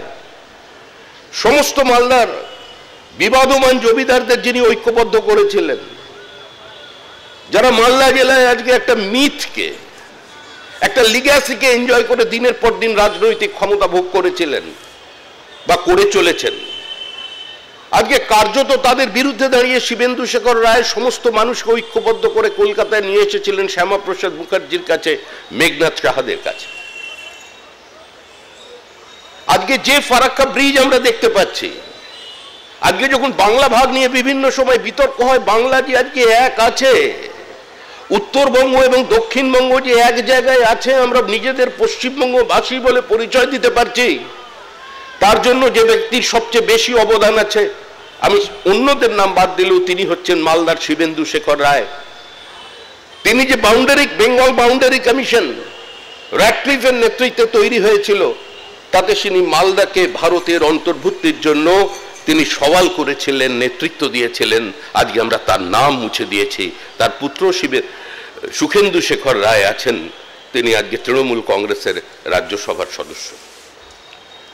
এটা ঠিকই, কংগ্রেসের অধিকাংশ সদস্য নিজেদের অবস্থান বদলে ফেলেছিলেন, কার জন্য দিল্লির লাইন থেকে দূরে সরে এসে হিন্দুদের জন্য একটা সেপারেট হোমল্যান্ড তৈরি হবে। তখনকার কংগ্রেসের নেতৃবৃন্দ শরৎ বোস এবং কিরণ শঙ্কর রায় প্রথম দিকে সুরাবর্দির ইন্ডিপেন্ডেন্ট বেঙ্গলের সমর্থক ছিলেন, কিন্তু পরবর্তীকালে তারা সেখান থেকে সরে আসেন এবং কংগ্রেস কার্যত 20 জুন 1947 সালের সেই প্রস্তাবের পক্ষে ভোট দেন। যে কমিউনিস্ট পার্টি তখন তাদের পিপলস ওয়ার পত্রিকায় একটি ম্যাপ বার করেছিল, 28টা ছোট ছোট রাজ্যে ভারতবর্ষকে ভাগ করে তবে ব্রিটিশকে ডমিনিয়র স্ট্যাটাস দিয়ে দেওয়ার জন্য প্রস্তাব রেখেছিলেন, নীতিগতভাবে যারা ছিলেন minority has a right to self ডিটারমিনেশনের পক্ষে, তারাও কিন্তু সেদিন পরিস্থিতির বাধ্যবাধকতায় বা কিংবা স্বইচ্ছায় জ্যোতি বসু এবং রতনলাল ব্রহ্মণ দুজন সদস্য ভোট দিয়েছিলেন পশ্চিমবঙ্গ সৃষ্টির পক্ষে। আজকে এই ইতিহাস আমরা বলছি। পণ্ডিত নেহেরু বক্তৃতা করতেন, when freedom mourns, justice threatens and aggression takes place, India cannot be and will not be neutral. কিন্তু আমরা দেখেছিলাম দিল্লি প্যাক্টের ক্ষেত্রে নেহেরু লিয়াকত চুক্তির বিরুদ্ধে পাকিস্তান যা চেয়েছিল সেটা পেয়েছে, ভারত যা চেয়েছিল সেটা পায়নি। The worst ever example of diplomatic manoeuvre. 1971 সালের যুদ্ধ, শ্রীমতী গান্ধীকে বিরোধী দলনেতা অটল বিহারী বাজপেয়ী দেবী দুর্গা বলে সম্বোধন করেছিলেন। বহু পত্র পত্রিকায় তিনি সমালোচিত হয়েছিলেন, কিন্তু তিনি বলেছিলেন এই মুহূর্তে দেশের যারা প্রয়োজন আছে তার জন্য শ্রীমতী গান্ধীর পাশে সমস্ত বিরোধী শক্তিকে ঐক্যবদ্ধভাবে দাঁড়াতে হবে। আমাদের সৈন্যবাহিনী আমরা মাঠে জয়লাভ করলাম, কিন্তু আমরা হেরে গেলাম সিমলা চুক্তিতে। অটল বিহারী বাজপেয়ী বক্তৃতায় বলেছিলেন, हम लोग जीते मैदान में लेकिन हारे दरबार पे। আমরা পরাজিত হয়েছিলাম। 80,000-এর বেশি সৈন্যকে সঙ্গে রেখেও আমরা পাক অকুপাইড কাশ্মীরকে ছিনিয়ে নিতে পারিনি, আমরা সমস্যার সমাধান করতে পারিনি। কিন্তু বাংলাদেশের যে সমস্যা নিয়ে আমরা আলোচনা করছি, এখানে আদানি আম্বানি কার বাড়ির ছাদের উপর দিয়ে কোন তার চলে গেছে এটা আলোচনার বিষয় নয়। মনে রাখবেন যে আজকে এখানে এই নদিয়া জেলায়, আমি কারোর নাম বলে কাউকে অস্বস্তিতে ফেলছি না, কারণ কোনো রাজনৈতিক ব্যক্তিত্ব তারা নন। এখানে তারা সৎভাবে ব্যবসা করেন, যাদের 500 কোটি টাকার বেশি, আপনাদের কল্যাণীরও একজন মানুষ আছেন, তার মধ্যে কয়েকজনের টাকা বাংলাদেশে ইনভেস্ট করা আছে। আপনি যদি কাটোয়া কালনার কথা বলেন, সেখানকার কয়েকশো কোটি টাকা ইনভেস্টেড আছে বাংলাদেশে। আপনি উত্তর 24 পরগনার মানুষের কথা বলেন, আছে। আমি কলকাতার ধনী বড় কোনো ইন্ডাস্ট্রিয়ালিস্টের নাম, কারো ছেলের নাম বলতে চাই না। আজকে তাদেরও অর্থটা সুরক্ষিত করবার দায়িত্ব কিন্তু একটা সরকারের থাকে। কারণ আজকে নদিয়া জেলার 300 কোটি টাকা যদি ডুবে যায়, প্রায় 4000 মানুষের অন্ন সংস্থান কিন্তু চলে যাবে। দুটো দেশের পারস্পরিক সম্পর্ক নিয়ে এটা চিন্তা ভাবনার বিষয় আছে। কানাডার ভারতের অবস্থান কিংবা অন্যান্য দেশে ভারতবর্ষ কি করবে, দেশের প্রধানমন্ত্রী কোথায় বিবৃতি দেবেন, কোথায় নীরব থাকবেন, এটা নিয়ে আলোচনা চলতে পারে। বাংলাদেশের সঙ্গে আমাদের 4007 কিলোমিটারের একটা পোরাস বর্ডার আছে।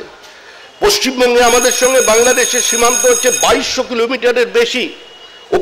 ওপারে দাঁড়িয়ে একটা সাইকেলের বেল দিলে এপারে শোনা যায়।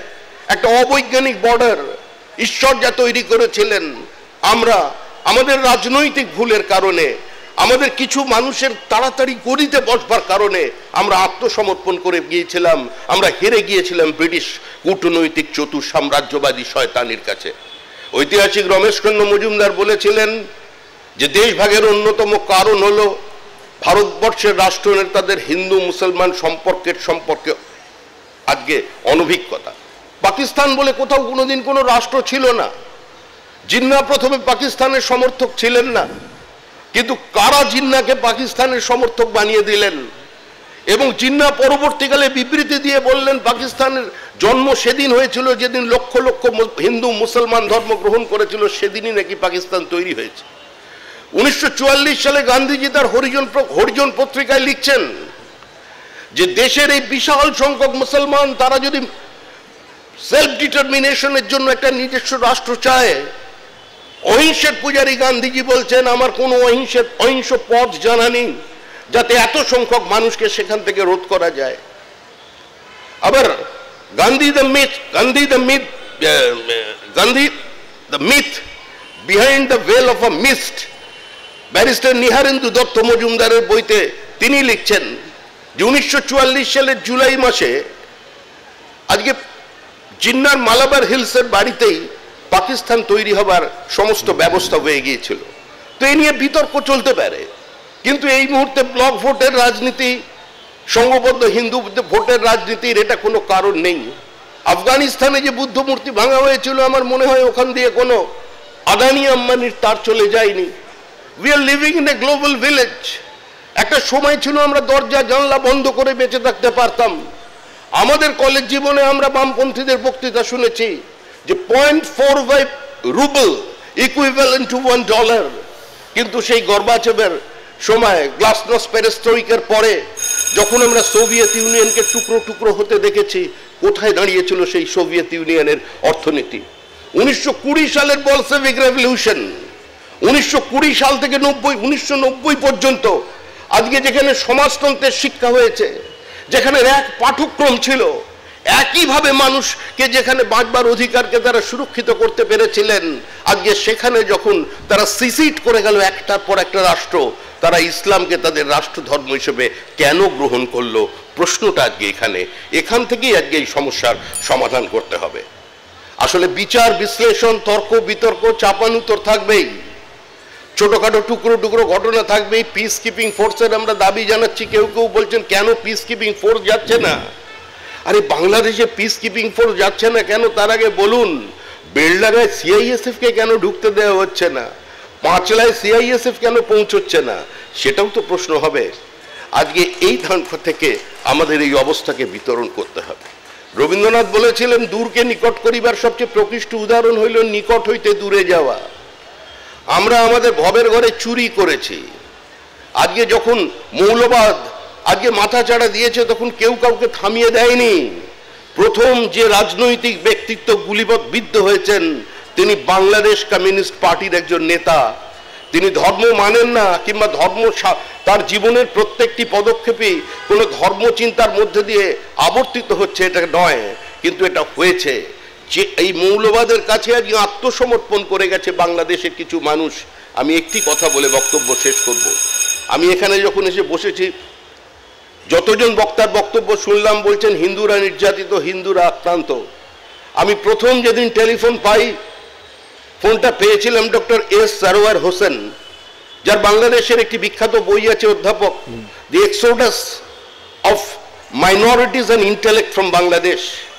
ভদ্রলোক ফোন করে আমাকে কাঁদছেন, বলছেন কিউআর কোড পাঠাচ্ছি, 5000 টাকা দিতে পারেন। বলছে কেন? বলো 3 দিন না খেয়ে আছি, আমাদের বাড়ি ভেঙে চুরমার করে দিয়েছে, মলমূত্র ফেলে দিয়ে চলে গেছে। আমার বাবা মুক্তিযুদ্ধ ছিলেন।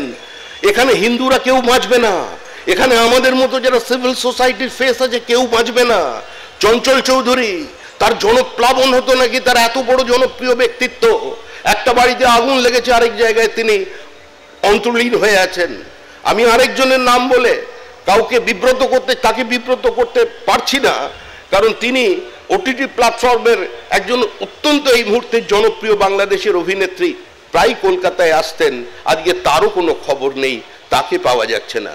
কুমিল্লার মেয়র একজন মহিলা, তাকে তাড়া করা হয়েছে, রসমালাই বলে সুন্দরী ছিলেন, কোনো ক্রমে নিজের সম্ভ্রম বাঁচিয়ে তিনি দুবাইয়ে আশ্রয় নিয়েছেন।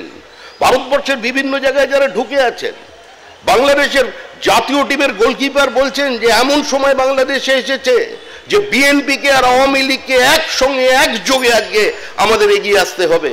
সুতরাং এই মৌলবাদ এটা একটা হাইড্রা হেডেড মনস্টার, এর বিরুদ্ধে সংঘবদ্ধভাবে লড়াই করতে হবে।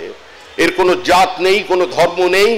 আর এর বীজ যেদিন ভারতের রাজনীতিতে যুক্ত করা হয়েছিল, যেদিন ভারতের জাতীয় আন্দোলনের সঙ্গে খিলাফত আন্দোলনকে যুক্ত করা হয়েছিল, একজন মাত্র কংগ্রেসের নেতা তিনি তার বিরোধিতা করেছিলেন, তার নাম কাজী নজরুল ইসলাম। তাই আগামী দিনে কার সঙ্গে আমরা নিজেদের একাত্ম করব সেটা আমাদের চিন্তা করা দরকার। নিঃসন্দেহে আমার মনে হয় ঝড় আসার আগে কোনো কিছু শান্ত থাকে। কয়েকটা দিন অপেক্ষা করুন, ভারতবর্ষের সীমানা বাড়বে। ছিটমহল বিনিময় দেশের সীমারেখা দেবে তৈরি হয় না। যা আমাদের থেকে কেড়ে নেওয়া হয়েছিল তা আমরা কয়েক বছরের মধ্যে ফিরে পাব। সংসদ বাড়বে, দেশের সীমানা বাড়বে, আগ্রাসন দিয়ে নয়, কারণ পৃথিবীর সমস্ত দেশের সীমানা তৈরি হয়েছে তরবারির অগ্রভাগ দিয়ে। আর আমাদের এখানে আমাদের সংস্কৃতি দিয়ে, ভ্রাতৃত্বের বন্ধন দিয়ে, বসুধৈব কুটুম্বকম দিয়ে, চাপিয়ে দিয়ে নয়, মানুষের আত্মহননের পথ দিয়ে নয়, কিন্তু আমাদের অধিকার, আমাদের জমি যা আমাদের হাত থেকে চলে গেছে, সেই জমি ফিরে আসবে। বাংলাদেশের স্থায়ী সমাধান কয়েক মাসের মধ্যে আপনাদের সামনে আসছে। ধন্যবাদ শ্রমিক ভট্টাচার্য, একটু বেশি সময় নিয়েছেন, এ বিষয়ে কোনো সন্দেহ নেই। ঈগলের সঙ্গে অন্য পাখিদের তফাৎ জানেন তো? তফাৎ হচ্ছে একটাই, যখন ঝড় ঝঞ্ঝা হয় ঈগল অনেক অনেক অনেক উপরে উঠে যায় এবং গোটা পৃথিবী থেকে গোটা বিশ্ব তার চোখে ধরা পড়ে।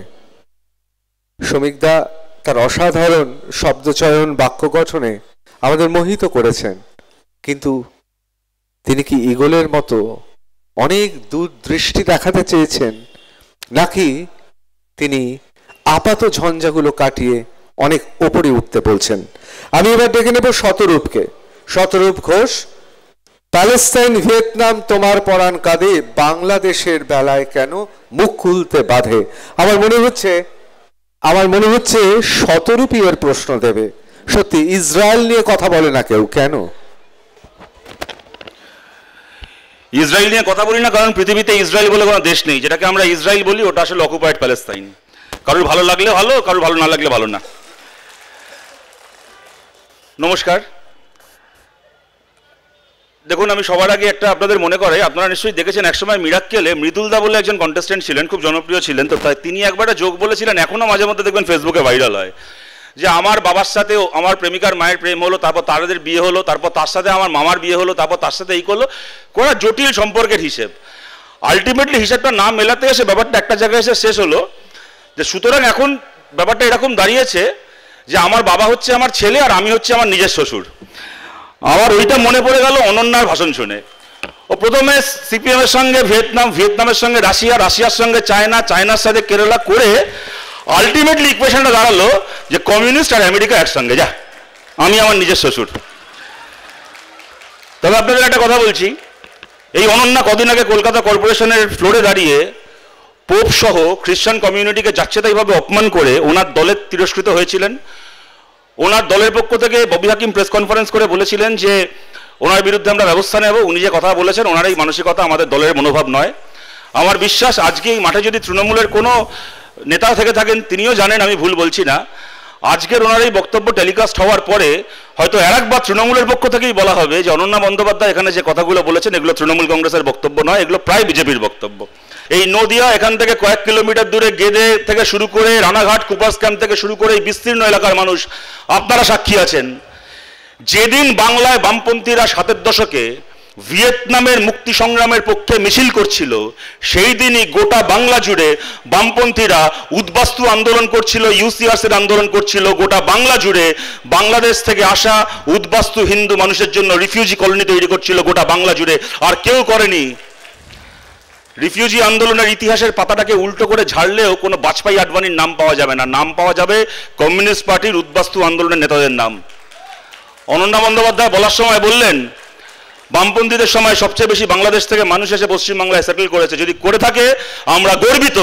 বাংলাদেশ থেকে উৎপীড়িত হিন্দু মানুষ যদি ভারতের নাগরিকত্ব পেয়ে থাকেন আমরা গর্বিত তার জন্য। এবং আমরা আজও মনে করি বাংলাদেশের প্রত্যেকজন উৎপীড়িত হিন্দু মানুষ যদি মনে করেন তাকে বিনা শর্তে ভারতের নাগরিকত্ব দেওয়া হবে, এটা শতরূপ ঘোষের বক্তব্য নয়, এটা সিপিআইএম এর বক্তব্য। 2012 সালে আমাদের তৎকালীন সেক্রেটারি প্রকাশ কারাত মনমোহন সিং তখনকার প্রধানমন্ত্রীকে চিঠি লিখে বলেছিলেন বাংলাদেশের প্রত্যেকজন সংখ্যালঘু হিন্দু মানুষকে তিনি যদি ভারতের নাগরিক হতে চান তাকে ভারতের নাগরিকত্ব দিতে হবে। প্রশ্নটা এখানে ভিয়েতনাম প্যালেস্তাইনের প্রশ্ন কি বাংলাদেশের প্রশ্ন আলাদা করে নয়। আমরা তো চিরকাল মুক্তিযুদ্ধের সময় থেকে শুরু করে, মুক্তিযুদ্ধ যখন হয়েছিল বলুন তো কি ছিল সময়টা? ইন্দিরা গান্ধীর সঙ্গে সিদ্ধার্থ শঙ্কর রায়ের সঙ্গে কমিউনিস্টদের তখন আদায় কাজকলায় সম্পর্ক, মার খাচ্ছি, খুন হচ্ছে, পাড়ায় পাড়ায় শহীদ বেদি আমাদের কমরেডদের লাশের ওপর দাঁড়িয়ে চাপ চাপ রক্ত ডিঙিয়ে আমরা বাংলাদেশের মুক্তিযুদ্ধের প্রশ্নে ইন্দিরা গান্ধীকে সমর্থন করেছিলাম। বলেছিলাম দেশের ভেতর কংগ্রেসের সঙ্গে ইন্দিরা গান্ধীর সঙ্গে আমাদের যা লড়াই আছে থাক, কিন্তু যদি পাকিস্তানের হাত থেকে বাংলাদেশকে মুক্ত করার জন্য ইন্দিরা গান্ধী ভারতের সেনা পাঠান, আমরা ব্ল্যাঙ্ক চেক লিখে দিচ্ছি ইন্দিরা গান্ধীকে, আমরা ভারত সরকারের সঙ্গে রয়েছি, বাংলাদেশকে পাকিস্তানের হাত থেকে মুক্ত করা হোক। কোথাকার একটা বাপের নাম ভুলে যাওয়া ইকুয়েশন শুনলাম, বামপন্থী এবং আমেরিকা এক জায়গায়। তখন আপনাদের মনে নেই আমেরিকা 7ম নৌবহর এসেছিল ভারতকে আক্রমণ করতে পাকিস্তানের হয়ে। সোভিয়েত ইউনিয়ন সেদিন ছিল, যে রাশিয়াকে নিয়ে ছাপ্পায় যেটা কাউন্সিলর এত কথা বললেন, সেই সোভিয়েত ইউনিয়ন সেদিন ছিল বলে সেই 7ম নৌবহর আমেরিকার ফেরত চলে গেছিল, ভারত রক্ষা পেয়েছিল এবং বাংলাদেশ স্বাধীন হয়েছিল পাকিস্তানের হাত থেকে। স্বয়ং অন্য কেউ নয়, স্বয়ং মুজিবুর রহমান কলকাতায় সমাবেশ করে ইন্দিরা গান্ধীকে এবং সোভিয়েত ইউনিয়নকে ধন্যবাদ জানিয়ে গেছিলেন।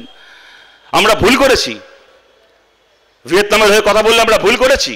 65-70 বছর ধরে টার্গেট করে করে প্যালেস্তাইনের যদি হাসপাতাল আর বাচ্চাদের স্কুলে বোম মারা হয়, মিসাইল মারা হয়, তার বিরুদ্ধে কথা বলে কোন মানুষ না বলবে বলুন তো? আর এই কথা খালি আমরা বলি, আপনাদেরকে বলি, গত মাসের ডিসেম্বরের 4 তারিখ মোদীর সরকার ইউনাইটেড নেশনসের জেনারেল অ্যাসেম্বলিতে প্যালেস্তাইনের পক্ষে প্রস্তাবে ভোট দিয়েছে ইসরায়েলের প্যালেস্তাইনের ওপর অবৈধ দখলদারিকে প্রত্যাহার করতে হবে। এই প্রস্তাবে ভারতের পক্ষ থেকে মোদী সরকার ভোট দিয়েছে গত মাসের 4 তারিখ এবং সঠিক কাজ করেছে। আমরা মোদী সরকারের এই স্ট্যান্ডকে সমর্থন করি। এরা ভোট দেয় ইউএনএ প্যালেস্তাইনের হয়ে, আর সীমান্তবর্তী জেলায় এসে মানুষকে উস্কানি দেয় 4টে নিজের ভোট গুছিয়ে নেওয়ার জন্য। শুনুন, বাংলাদেশ নিয়ে কথা বলার অধিকারী আমরা। আমি যে কথাগুলো আমার আগের বক্তারা বলেছেন, মোদী সরকার কেন চুপ, ভারতের পতাকা মারিয়ে যাওয়া হচ্ছে তাও কেন, আদানির পেমেন্ট আটকে যাবে এই ভয়ে মোদী চুপ করে আছে, আমি কথাগুলোর আর পুনরাবৃত্তি করছি না। আমি এইটুকু বলছি, বাংলাদেশ নিয়ে কথা বলার অধিকার একমাত্র আমাদের রয়েছে। তার কারণটা হচ্ছে আমরা মনে করি সংখ্যার জোরে সংখ্যালঘু ধর্মস্থান ভেঙে ফেলাটা অপরাধ। যারা আজ থেকে কয়েকদিন আগে বাবরি মসজিদের ভাঙাল ইটের ওপর দাঁড়িয়ে নৃত্য করে এসছে, তাদের মুখে কথা মানায় না। আপনারা দেখিয়েছেন, আপনারাই রাজনীতি করেছেন, যেখানে আমার সংখ্যা বেশি সেখানে আমি তোমার ধর্মস্থান ভাঙবো, আর যেখানে তোমার সংখ্যা বেশি সেখানে যদি তুমি আমার ধর্মস্থান ভাঙো আমি কোন মুখে তার প্রতিবাদ করব? শ্রমিক দা সঠিক কথা বলেছেন। বামিয়ানে যে বুদ্ধমূর্তি ভেঙেছিল তালিবানরা, সেখানে কোনো আদানির গল্প ছিল না, বাণিজ্যের গল্প ছিল না, কি ছিল? সংখ্যার জোর। ভাই আমার হাতে সংখ্যা আছে, আমি মেজরিটি, আমি বুদ্ধমূর্তি ভাঙবো। যেরকম বামিয়ানে তালিবানরা বুদ্ধমূর্তি ভেঙেছিল সংখ্যার জোরে, যেরকম ভাবে আজকে বাংলাদেশে একটার পর একটা হিন্দু মন্দির ভাঙা হচ্ছে সংখ্যার জোরে, কোনো যুক্তি নেই, কোনো নৈতিকতা নেই, খালি সংখ্যার জোরে ইসলামিক মৌলবাদ বাংলাদেশে একটার পর একটা হিন্দু মন্দির ভাঙছে। সেরকম কোনো নৈতিকতা, কোনো যুক্তি ছাড়া শুধুমাত্র সংখ্যার জোরে যদি ভারতেও মসজিদ ভাঙা হয়ে থাকে আমরা তারও বিরোধী। সেই কারণে আমাদের এই নৈতিক অধিকার রয়েছে বাংলাদেশে মন্দির ভাঙার প্রতিবাদ করার। আর কার আছে বলুন তো এই নৈতিক অধিকার? এখানে দাঁড়িয়ে আমরা গল্প শুনলাম, ঠিক কথা, চিন্ময়ানন্দ বলে যে ইস্কনের সাধুকে বিচারের নামে প্রহসন করে আটকে রাখা হয়েছে, তার প্রতিবাদ আমাদের মুখে মানায়। কারণ বিচারের নামে প্রহসন করে 10 বছরের উপর 90% প্রতিবন্ধী জিএন সাই বাবাকে যখন মোদীর সরকার ভারতে আটকে রেখেছিল আমরা তারও প্রতিবাদ করেছিলাম। তারপরে সে লোকটা বেকসুর প্রমাণিত হলেন কোর্টে।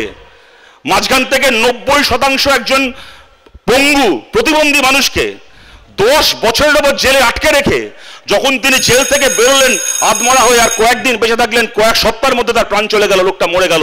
জিএন সাই বাবাকে বিনা বিচারে খুন করেছেন আপনারা মশাই। আপনারা আবার কার বিনা বিচারে বন্দী থাকার গল্প শোনাচ্ছেন? ভারতে যখন দিনের পর দিন স্ট্যান স্বামী থেকে শুরু করে, ভারভারা রাও থেকে শুরু করে, ভারতের দলিত আন্দোলনের কর্মী থেকে শুরু করে নারী আন্দোলনের কর্মী, তারা যখন দিনের পর দিন বিনা বিচারে জেল খাটে, আপনাদের মুখ থেকে শুনতে হবে নাকি মশাই অন্য দেশে বিনা বিচারে বন্দী থাকার কথা? এই প্রতিটা অপরাধের প্রতিবাদ করার অধিকার একমাত্র আমাদের রয়েছে।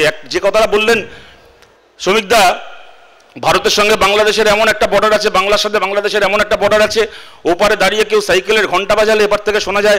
শ্রমিকদা, পৃথিবীর যে কোনো বর্ডারেরই ওপারে দাঁড়িয়ে সাইকেলের ঘন্টা বাজালে অন্য দিক থেকে শোনা যায়, এটা স্বাভাবিক কথা, নতুন করে বলার কিছু নেই। মানে নদিয়া আর মুর্শিদাবাদের বর্ডারে দাঁড়িয়ে সাইকেলের ঘন্টি বাজালে মুর্শিদাবাদ থেকে শোনা যাবে, মুর্শিদাবাদের বাজারে নদিয়া থেকে শোনা যাবে। কিন্তু যে কথাটা বললাম, বর্ডারের ওপার থেকে আসা খালি সাইকেলের ঘন্টা শুনবেন না শ্রমিকদা, বর্ডারের ওপার থেকে আসা মৌলবাদের যুক্তিগুলো শুনুন। মৌলবাদের যুক্তি হচ্ছে এখানে আমার সংখ্যা বেশি তাই আমি তোমার ধর্মস্থান ভাঙবো। এর পেছনে কোনো লজিক নেই, এর পেছনে মৌলবাদ রয়েছে। আপনারা ভাবছেন এরা কেউ হিন্দুর স্বার্থ? আরে শুভেন্দু অধিকারী বর্ডার করে আগর বলছে হচ্ছে আমি পেট্রোল যাব মিছিল করে, ওদিকে আবার দেখি বাংলাদেশের কতগুলো ভাট টাইপের লোক, কারা এদেরকে সেনাপ্রধান বানিয়েছিল, তারা বলে আমরা আগরতলা চলো অভিযান করব, বর্ডার পার করে আগরতলা যাবো। আচ্ছা আপনারা বলুন তো, শুভেন্দু অধিকারী পেট্রোপোল অব্দি যেতে পারেন, পেট্রোপোল পার করে 1 ইঞ্চি যেতে পারবেন? ওপার থেকে বাংলাদেশের যে সমস্ত প্রাক্তন সেনাপ্রধান কারা সব আছে বলছে আগরতলা চলো, আগরতলার পরে 1/2 সেন্টিমিটার ভারতের ভেতরে ঢুকতে পারবে? মেরে পাট করে শুয়ে রেখে দেবে ওখানে বিএসএফ।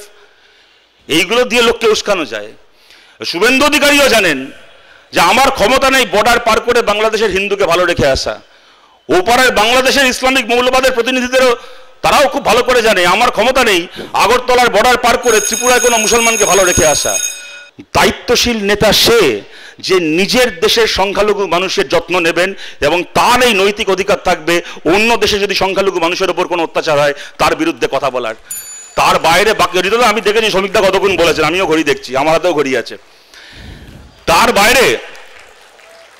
বাইরে যা বলা হবে সেটাই আসলে ভোট ব্যাংকের রাজনীতি। কেউ ওখান থেকে বলছে আমরা 4 দিনের মধ্যে কলকাতা দখল করে নেব, তো এখান থেকে কিছু সাংবাদিক চ্যানেলে বলছে আমরা এবার ঢাকা চট্টগ্রাম দখল করে নেব, ইস্ট বেঙ্গল ক্লাবের পতাকা এবার চট্টগ্রামে উঠবে। শুনুন, ঢাকাও দখল হবে না, চট্টগ্রামও দখল হবে না, কলকাতাও দখল হবে না, দখল হবে খালি আমার আপনার মন, আমার আপনার মাথা, আমার আপনার মস্তিষ্ক, যাতে কিনা আমাদের ভোটটাকে দখল করা যায়। এবং এরা কেউ হিন্দুদের জন্য ভাবে। দেখুন, এরা জানে না, আজকে ধরুন তামিল কোনো চ্যানেলে, কোনো টিভি চ্যানেলে কি তেলেগুর কোনো টেলিভিশন চ্যানেলে যদি কোনো কথা বলা হয় তার সরাসরি অভিজ্ঞতা হয়তো বাংলাদেশে গিয়ে নাও পড়তে পারে বা দেরিতে পড়বে, কিন্তু কোনো বাংলা চ্যানেলে যেহেতু ভাষাটা এক, এখানে যা বলা হবে বাংলাদেশে সেটা লোকে মুহূর্তের মধ্যে ইউটিউবে, ফেসবুকে, টিভিতে দেখবে। বাংলাদেশে বাংলা ভাষায় যা বলা হবে ভারতের বিরুদ্ধে, মহারাষ্ট্রের লোক বুঝতে না পারুক কি কর্ণাটকের লোক বুঝতে না পারুক, আমি আপনি বাংলার মানুষ বুঝতে পারবো ভাষাটা এক বলে। কথাটা আমি এই কারণে বলছি, আজকে যদি কেউ ভারতে দাঁড়িয়ে এমন কথা বলে, যে ভিডিও, যে ক্লিপ দেখিয়ে বাংলাদেশের ইসলামিক মৌলবাদীরা ওখানকার সংখ্যালঘু হিন্দুর ওপর আক্রমণ করার একটা মিথ্যে অজুহাত তৈরি করতে পারবে, এটা জেনে শুনে যারা এই কাজটা করছে, আপনারা ভাবছেন তারা সংখ্যালঘু হিন্দুর বন্ধু? তারাও খুব ভালো করে জানে আমি দেখাবো, আমার ইউটিউবে ভিউ হবে, আমার টিভি ভালো ভালো বিজ্ঞাপন পাবে, টিআরপি হবে, কোটি কোটি টাকা বিজ্ঞাপনের টাকা ইনকাম করে ঘরে বসে শুয়ে পড়বো, তারপরে আমার দেখানো ওই ক্লিপ নিয়ে বাংলাদেশে হিন্দুদের উপর অত্যাচার হলে হবে, মরুকে যাক, আমার দেখার দরকার নেই। এবং এটা আজকে নতুন হচ্ছে না, আপনাদের মনে করাই, অনেকে আপনাদের মনে থাকবে আমাদের পার্টির নেতা সীতারাম ইয়েচুরি কদিন আগে মারা গেলেন, প্রতিটা বক্তৃতায় কথা বলতেন, মনে করাতেন আমাদের 99 সালে লোকসভার ভোট হয়ে গেছে, গণনা বাকি, যেদিন রেজাল্ট বেরোবে তার আগের দিন তখনকার লস্কর তৈবার যে কমান্ডার তার একটা ইন্টারভিউ করেছিল হিন্দুস্তান টাইমস। সেখানে সেই লস্কর তৈবার কমান্ডারকে জিজ্ঞেস করা হচ্ছে, হিন্দুস্তান টাইমসের সাংবাদিক জিজ্ঞেস করছেন যে আপনারা কি চান, ভারতের কাদের সরকার হোক? সে এক কথায় বলছে আমরা চাই বিজেপির সরকার হোক। সাংবাদিক বলছে যে আপনারা তো একটা ইসলামিক সংগঠন, বিজেপি অ্যান্টি মুসলিম পার্টি, আপনারা কেন চান যে ভারতে বিজেপির সরকার হোক? উত্তরে সে বলছে ভারতে যদি একটা ধর্মনিরপেক্ষ সরকার হয়, কংগ্রেসের সরকার হয় কি অন্য কোনো ধর্মনিরপেক্ষ দলের সরকার হয়, তাহলে ভারতে মুসলমানদের উপর অত্যাচার হবে না। আর ভারতে যদি মুসলমানের উপর অত্যাচার না হয় তাহলে পাকিস্তানে আমরা মুসলমানকে কি বলে উস্কাবো?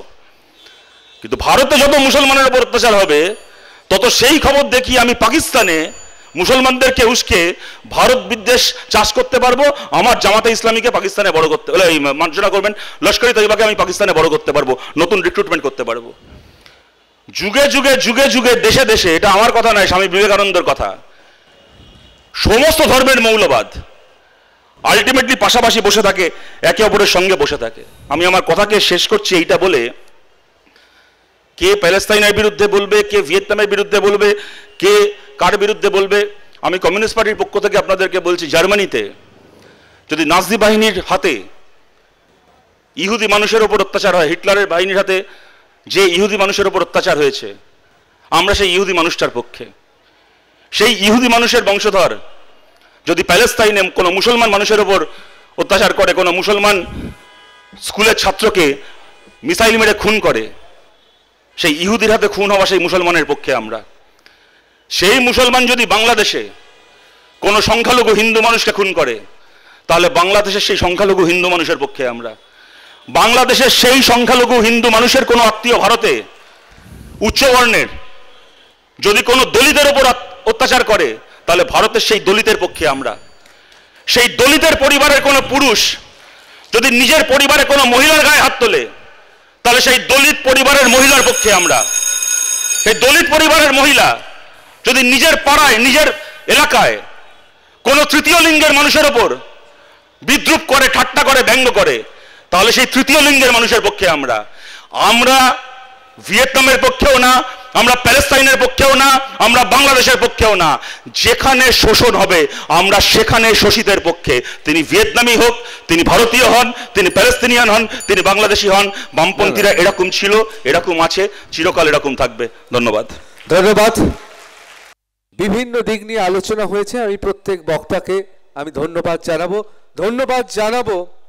আমি আপনাদের কল্যাণীর সেই সমস্ত মানুষদের যারা সব শীত সমস্ত কিছু অগ্রাহ্য করে এতক্ষণ শুনলেন, অসংখ্য ধন্যবাদ।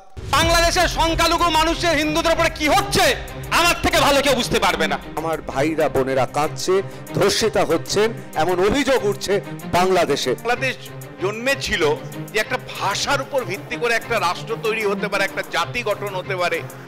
আজকে সেই ভাষা ভিত্তিক রাষ্ট্রটা কিন্তু চ্যালেঞ্জের সম্মুখীন। আই লাভ ইউ এটা সকালেরটা, আই লাভ ইউ এটা দুপুরেরটা, এন্ড আই লাভ ইউ এটা রাত্রিরেরটা। ভাই একতরফা আলগা প্রেমিকদের কিন্তু অবস্থা খুব ফালতু হয়, ঠিক আছে, চুল ফুল কমে যায় কিন্তু কেউ পাওয়া যায় না। ওষুধ কাজ করেছে। এইসব কথাবার্তার কোনো মানে আছে বলুন তো?